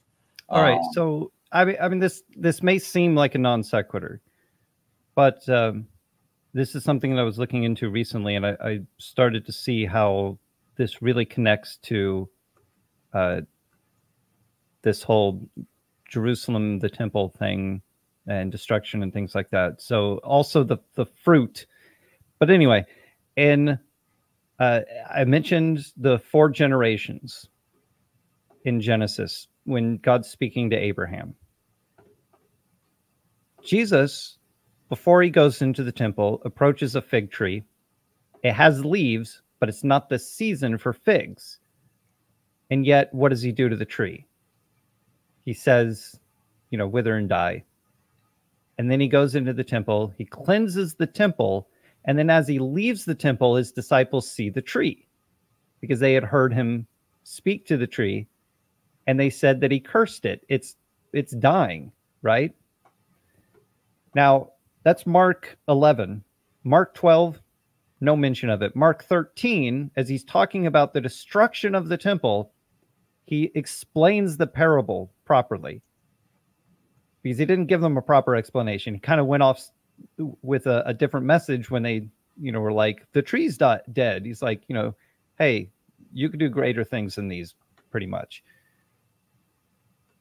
And when he explains that parable, he said, he's talking about, and you'll see this in Luke as well, where he talks about the fig tree multiple times, that the tree didn't bear fruit for 3 years. And he was going to cut it down. But wait a minute. He's told to wait 1 more year, and then if it bears fruit, good and well. These are the 4 generations that Abraham is told. Because in the 4th generation, that's where the fruit will bear. Now, is there any way to say that there's a specific time period attached to that? No. Because these generations and things are symbolic to a point, which is something will happen. And there will be a time where you can actually look for this. So if they're being told by Daniel's prophecy, you have this much time, and then it will happen. After that, or close to that amount of time, they can start looking. That's the point. Not that there's a specific day where it must happen. Because God doesn't show that he works like that anywhere, where he's like, no. I'll tell you the day based on your calendar when I'm going to do something. Great example, as he ascends at the end of Matthew. Lord, is this the time that you're going to restore the kingdom? It is not for you to know the times and dates that the Father has set by his own hand. So, yeah, he gives us an idea of when something's going to happen and what to look for, but he's not telling us it will happen right at this moment. So you will know. Because maybe he wants to destroy Nineveh, but wait a minute, he wants them to hear the message first. He wants them to repent. Okay, well, was he going to destroy Nineveh? Well, he said he was.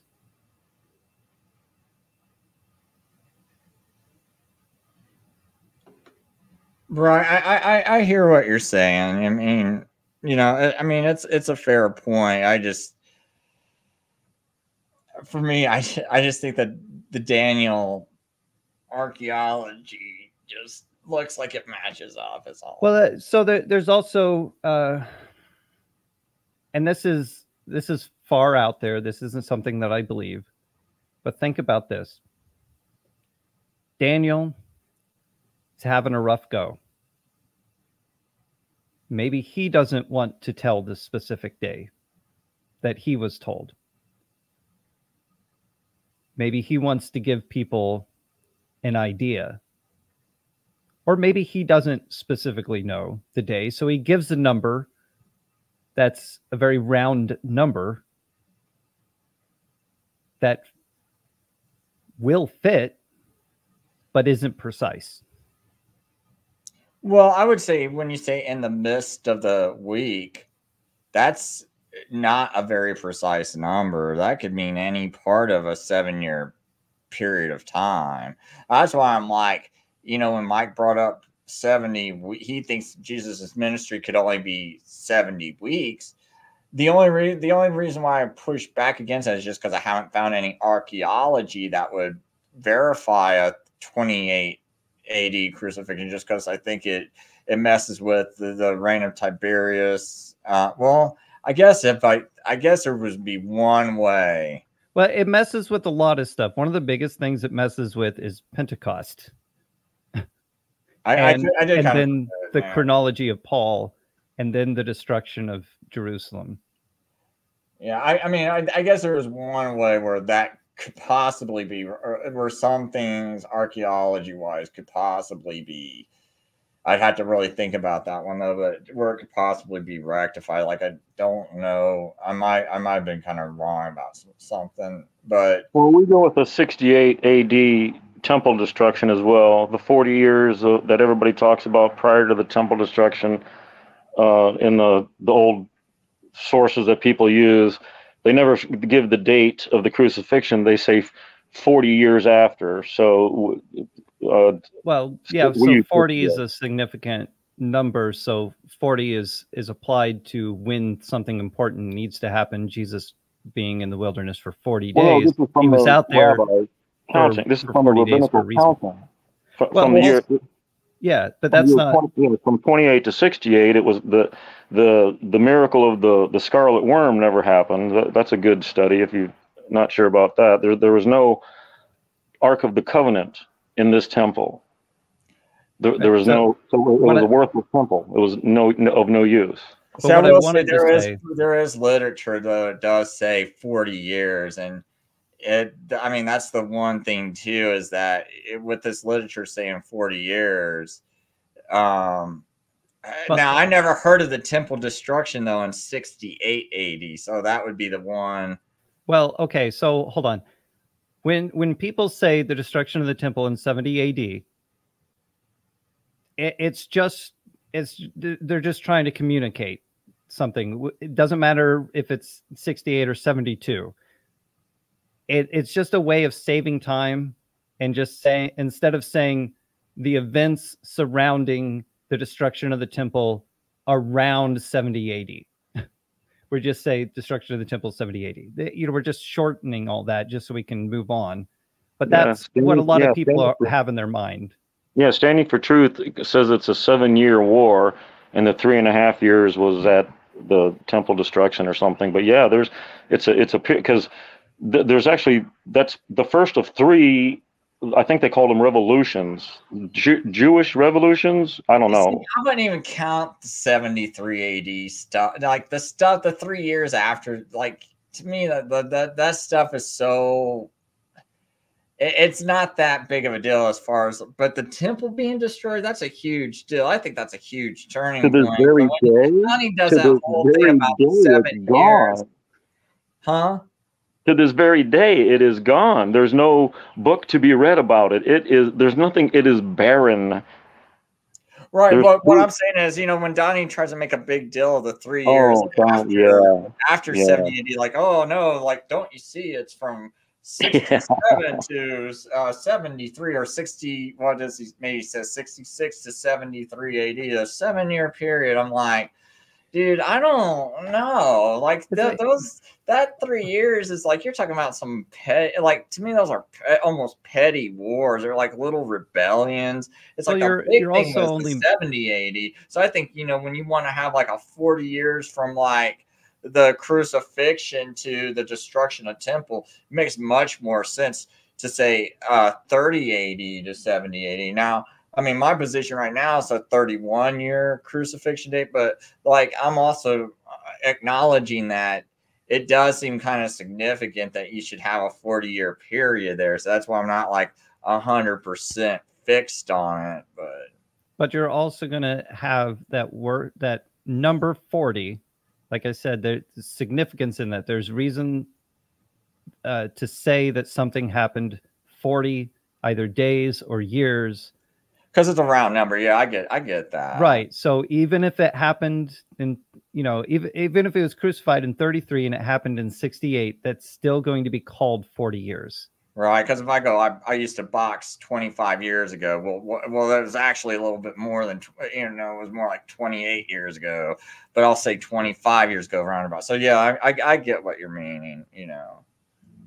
Well, So, whoever the Masoretes are, and that's a religious organization of the Jewish, the Bible writers, I believe, a version of them or some additional something, but they're the ones that say the miracle ended in 28 and until 68.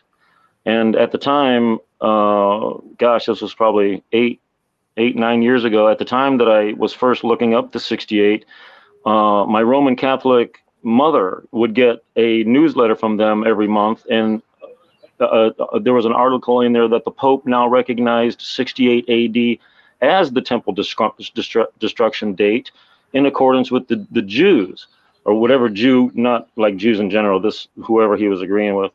And a few years later, I tried to verify that, and I couldn't find it. You search 68 AD and try to find out who's thinking what.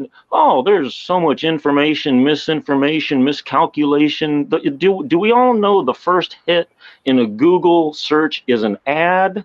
I mean, seriously. oh yeah. I mean, I get all that. It's now I've done these pretty extensive study. I just haven't made videos about everything I've done, man. But I understand what you mean, man, as far as like, looking up these dates and how difficult it can be and how many different sources there are and how you start to go by them. Like, dude, I've read over probably maybe 100 different guys that do nothing but talk about these dates and how they come to these numbers, and they're finding all these little details, and I get it. It's just like, I just haven't felt like anyone had like something real good where I felt like, okay, that's real solid, your 68 AD date. Like, it's normally been like a 69, 70, 71. I mean, I know you're like, well, it's just one more year, but like, that's the thing. I haven't, for me, I haven't seen it, so. I have a question real quick. Yeah, Yahoo. I was just getting ready to say, man, go ahead and say everything. I'm assuming we're talking about Daniel 9.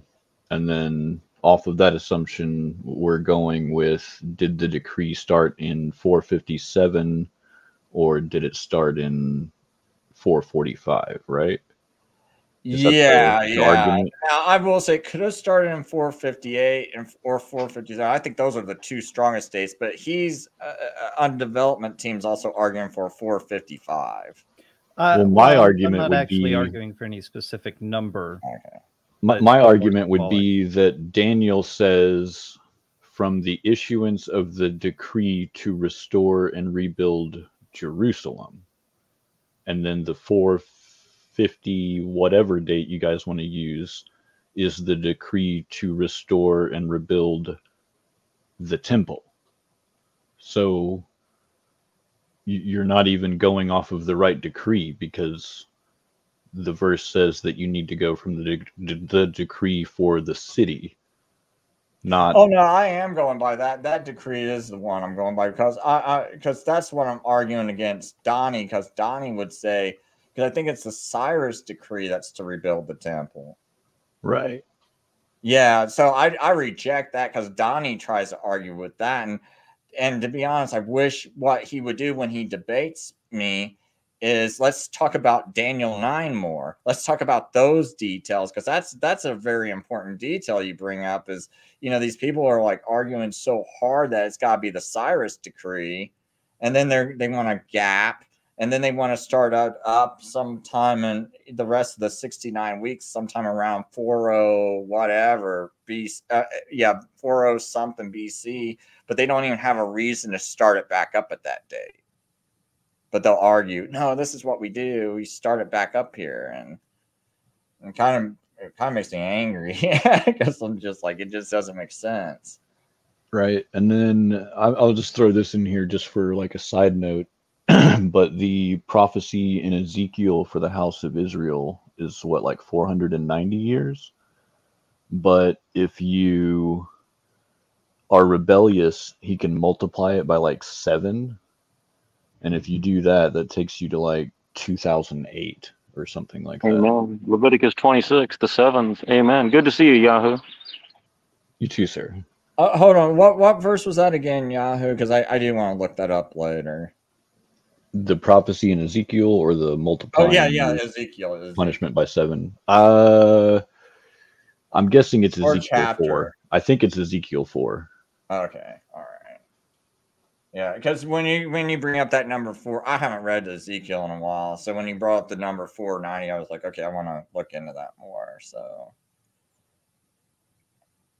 But oh yeah, earlier on development team when you brought up that whole thing about the tree and cursing the fig tree, it's like he gave it one more year. That's another reason why I think it was a 3.5-year ministry is because of that fig tree. Because it sounds like he didn't he let it go for just one more year, and I think that's symbolic too. Right, and like whenever you go into the land and you plant a fruit tree, you don't do anything with it for the first 3 years. And then the 4th year, all of the fruit is given to God. And then on the 5th year is whenever you can actually eat from it. And like Paul, whenever he came into the faith, he went to Arabia for 3 years, I believe. So like if he was a tree being planted, there was no fruit coming from him for 3 years. And then in the 4th year, he went into ministry for the God and he worked for everything. So nobody had to pay for him. So he gave all of his fruit to God. Oh, that's interesting, man. I didn't think about that. I never noticed it, to be honest, about the thing about Paul. So, well, that's pretty interesting. And oh yeah, and I also appreciate you the details about the fig tree too and stuff. I appreciate that. But hey, do you guys got anything else you want to bring? Because I'm kind of on 3.5 hours, man. So I don't want to go too much longer. Yeah, Revelation. Okay, let's just do a quick study on Revelation. Revelation 21, right? Okay. 21, 1 through 8, and then 22. 1 through 8. Yeah, this sounds like the easy part. We gotta knock this out in no time. 8 minutes. We got 8 minutes to knock it out. Can you do it in 8 minutes? Now I saw a new heaven and new earth, for the first heaven and the first earth had passed away. Also there was no more sea. And John looked, saw the holy city, New Jerusalem, coming down from out of heaven, prepared as a bride adorned for her husband. And I heard a loud voice saying, "Behold, the tabernacle of God is with men." Okay. I think it was italics on is, not with, but okay. And he will dwell with them, and they shall be his people. God himself will be with them and be their God. That is an interesting translation. Because anyway. I'm using New King James. I just brought up the first one I found. Okay. and God will wipe away every tear. So then he sat down on the. Then he who sat on the throne said, "Behold, I make all things new." And he said to me, "Write for these words. Right, for these words are true and faithful." Yeah, it's kind of hard to read New King James. And he said to me, "Do you want me to pull up a different one?" No, it's fine. Okay. And he said to me, "It is done. I am the Alpha and the Omega, the beginning and the end. I will give of the fountain of living water, of the water of life freely to he who thirsts. He who overcomes it shall inherit all things, and I will be his God, and he shall be my son." Now, I'm not going to do just 7 there. So who is speaking here in 6 or, well, 5 through 7?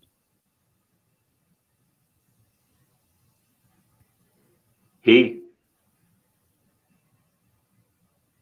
Can you be more specific? I would say Jesus. Right, because he's the one sitting on the throne. Yeah. He takes the seat. All right, so Jesus is speaking because didn't Jesus say it is done? So in verse 6, he says, "It is done." So this is what he says to John. And John was there at the crucifixion when Jesus said, "It is done." This is something that John writes in his gospel. "I am the Alpha and the Omega, the beginning and the end." So then he talks about the living water, which John also records in his gospel. "He who overcomes shall inherit all things." Well, Jesus said, "I have overcome the world," and he inherits all things. Then he says, "I will be his God, and he shall be my son." Now, hold on a second. Now we see the beginning of 7 and a little bit different. "He who overcomes shall inherit all things," because we're all inheritors by this statement. I, Jesus, will be his God, and he, the one who overcomes, shall be my son. Because we are Jesus's children. But the cowardly, unbelieving, and he goes on to that. So go to verse 22.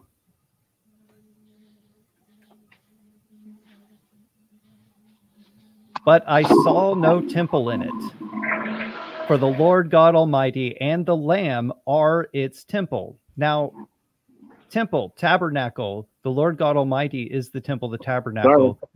It dwells in us. So this new temple is dwelling in us. There is no seeable temple because the Lord is it, and the Lamb is it. So God Almighty, Yahweh, and the Lamb, Jesus, are the temple. "The city had no need of the sun or the moon to shine in it, for the glory of God illuminated it.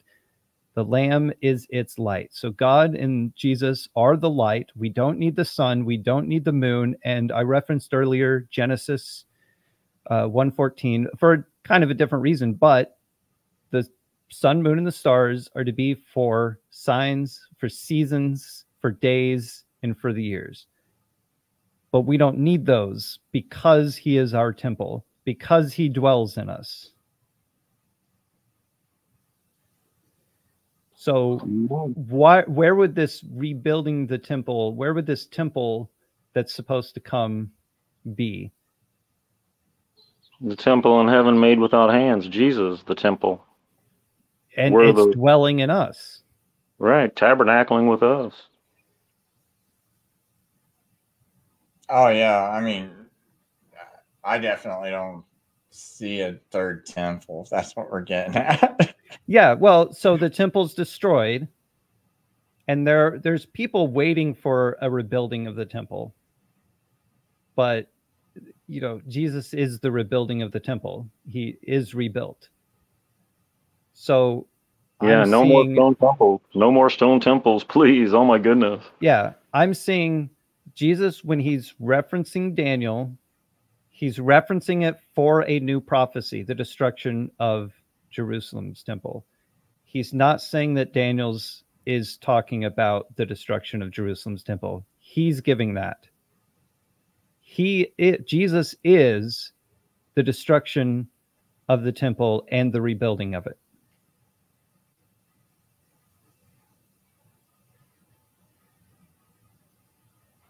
Amen. I got nothing, Chris, except real quick, 15, 20 seconds. I copy, paste, printed in 38 font, landscape view, taped together, and put in vertical scroll form the 4 gospel authors' accounts of the Last Supper. The Matthew, Mark, and Luke all start with nigh to Jerusalem, ascending to Jerusalem, and they all end with the Last Supper. John starts at then Jesus 6 days before the Passover, and he ends with the Last Supper. I laid them out side by side in vertical scroll form and aligned them chronologically, and I'd like to share that with you sometime.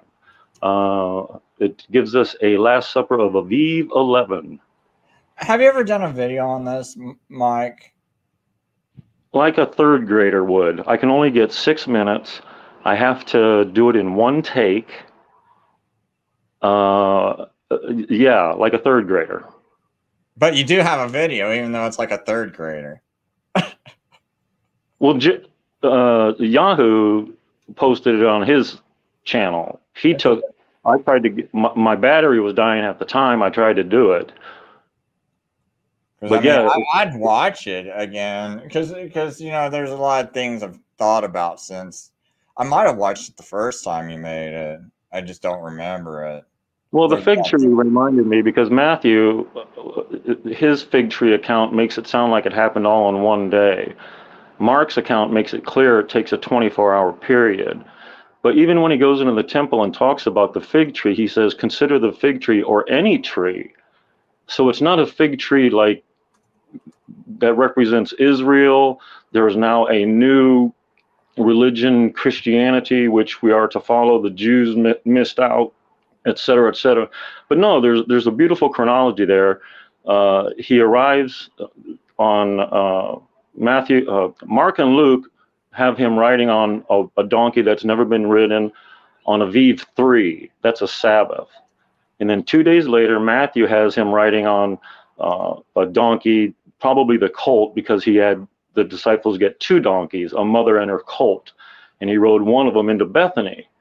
And then on the 10th, a Sabbath, when you're supposed to choose your lamb, John records him riding in on a donkey that he had found into Jerusalem, just like the Passover lamb. In fact, he preempts the high priest bringing in the Passover lamb, and everybody yells at him like they yell at Sukkot, Hosanna in the highest, blessed is he that comes in the name of the Lord. So we assume the Pharisees chanted that as well. The Pharisees inadvertently chose Jesus as the Passover lamb that year, just per the Bible. It's beautiful. But no, I can only give you the Last Supper date so then that night is the Last Supper. Now what happens in between there, that's on your own. You're on your own after that. The Friday I say it's a Wednesday crucifixion in the midst of the week, the following week. You guys say, some people say Friday and such, but y'all are on your own on that. I can just tell you when the Last Supper was. Okay, I'm sorry, I missed something because I was making sure I addressed someone's question. So when was the Last Supper? Are you saying was the Last Supper? Because I am curious about that.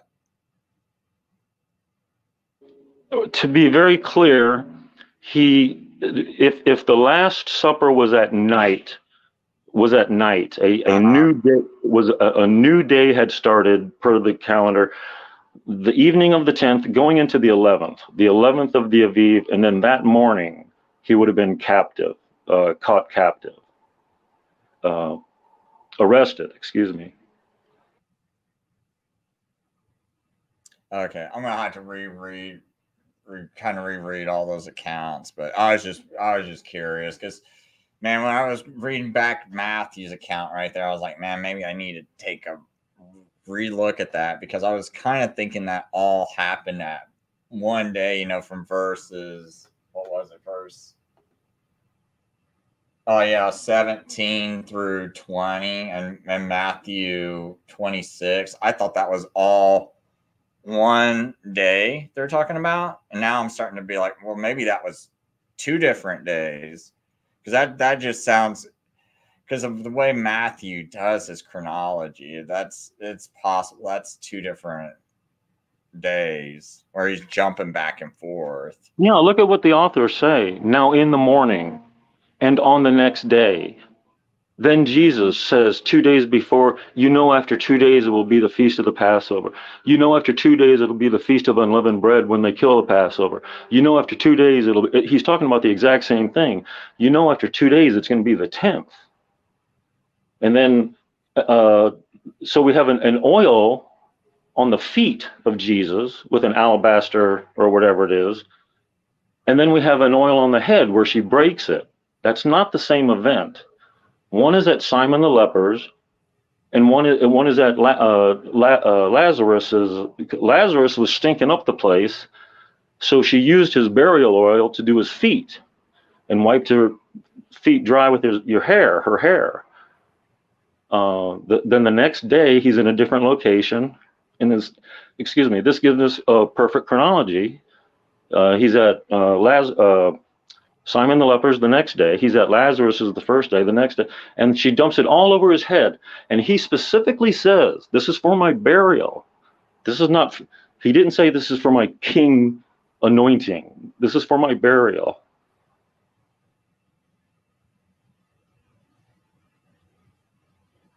But dude, you've been at it 3 hours. You got to go. Love y'all. Good, nice meeting you. Ute.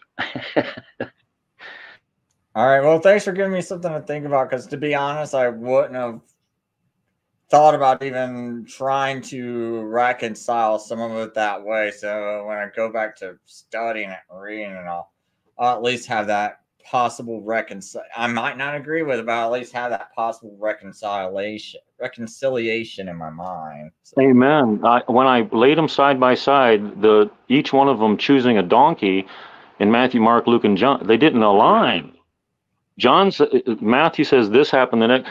Mark, after the triumphal entry, Mark says, and then he entered into Jerusalem, and looking around about all things, and then the evening tide was come, he went out to Bethany with the 12.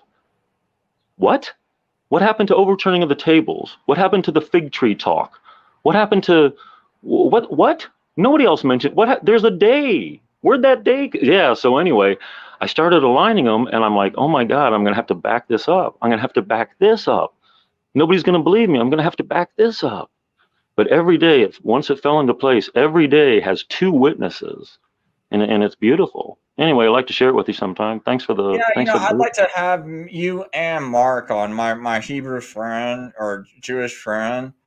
Like, I'd like to have him on and hear you guys both discuss it and see if, and discuss this whole event, because I'm kind of like wondering how you would see it, and because I know Mark has studied it a way more than I have, and I'd really like to hear your guys' view on all that. And it kills Catholicism. You ought to be interested because it kills Roman Catholicism. They say Jesus' Last Supper was, and none of us agree, that it was a Passover Seder on the 15th. That's way yeah. Even the development team shaking his head. Yeah. The Protestants say it was the 14th because he took our tone in Greek. He took our tone, just regular leavened bread. So they say it's the 14th. But my little chart that the Holy Spirit gave me, having nothing to do with my religious beliefs, my personal stands, it says the Last Supper was on the 11th. And I'd love to share it with you. Anyway, yeah, blessings, brothers. All right. Thanks a lot, Mike. I appreciate that, man. Any last words for you? All right, man. Well, I appreciate you coming on and watching the show and throwing out your thoughts, man. All right, man. Well, hey, you have a good day, and thanks everyone for watching. I might do a video later about time. I just want to do my time theory real quick, but that's about it. Later.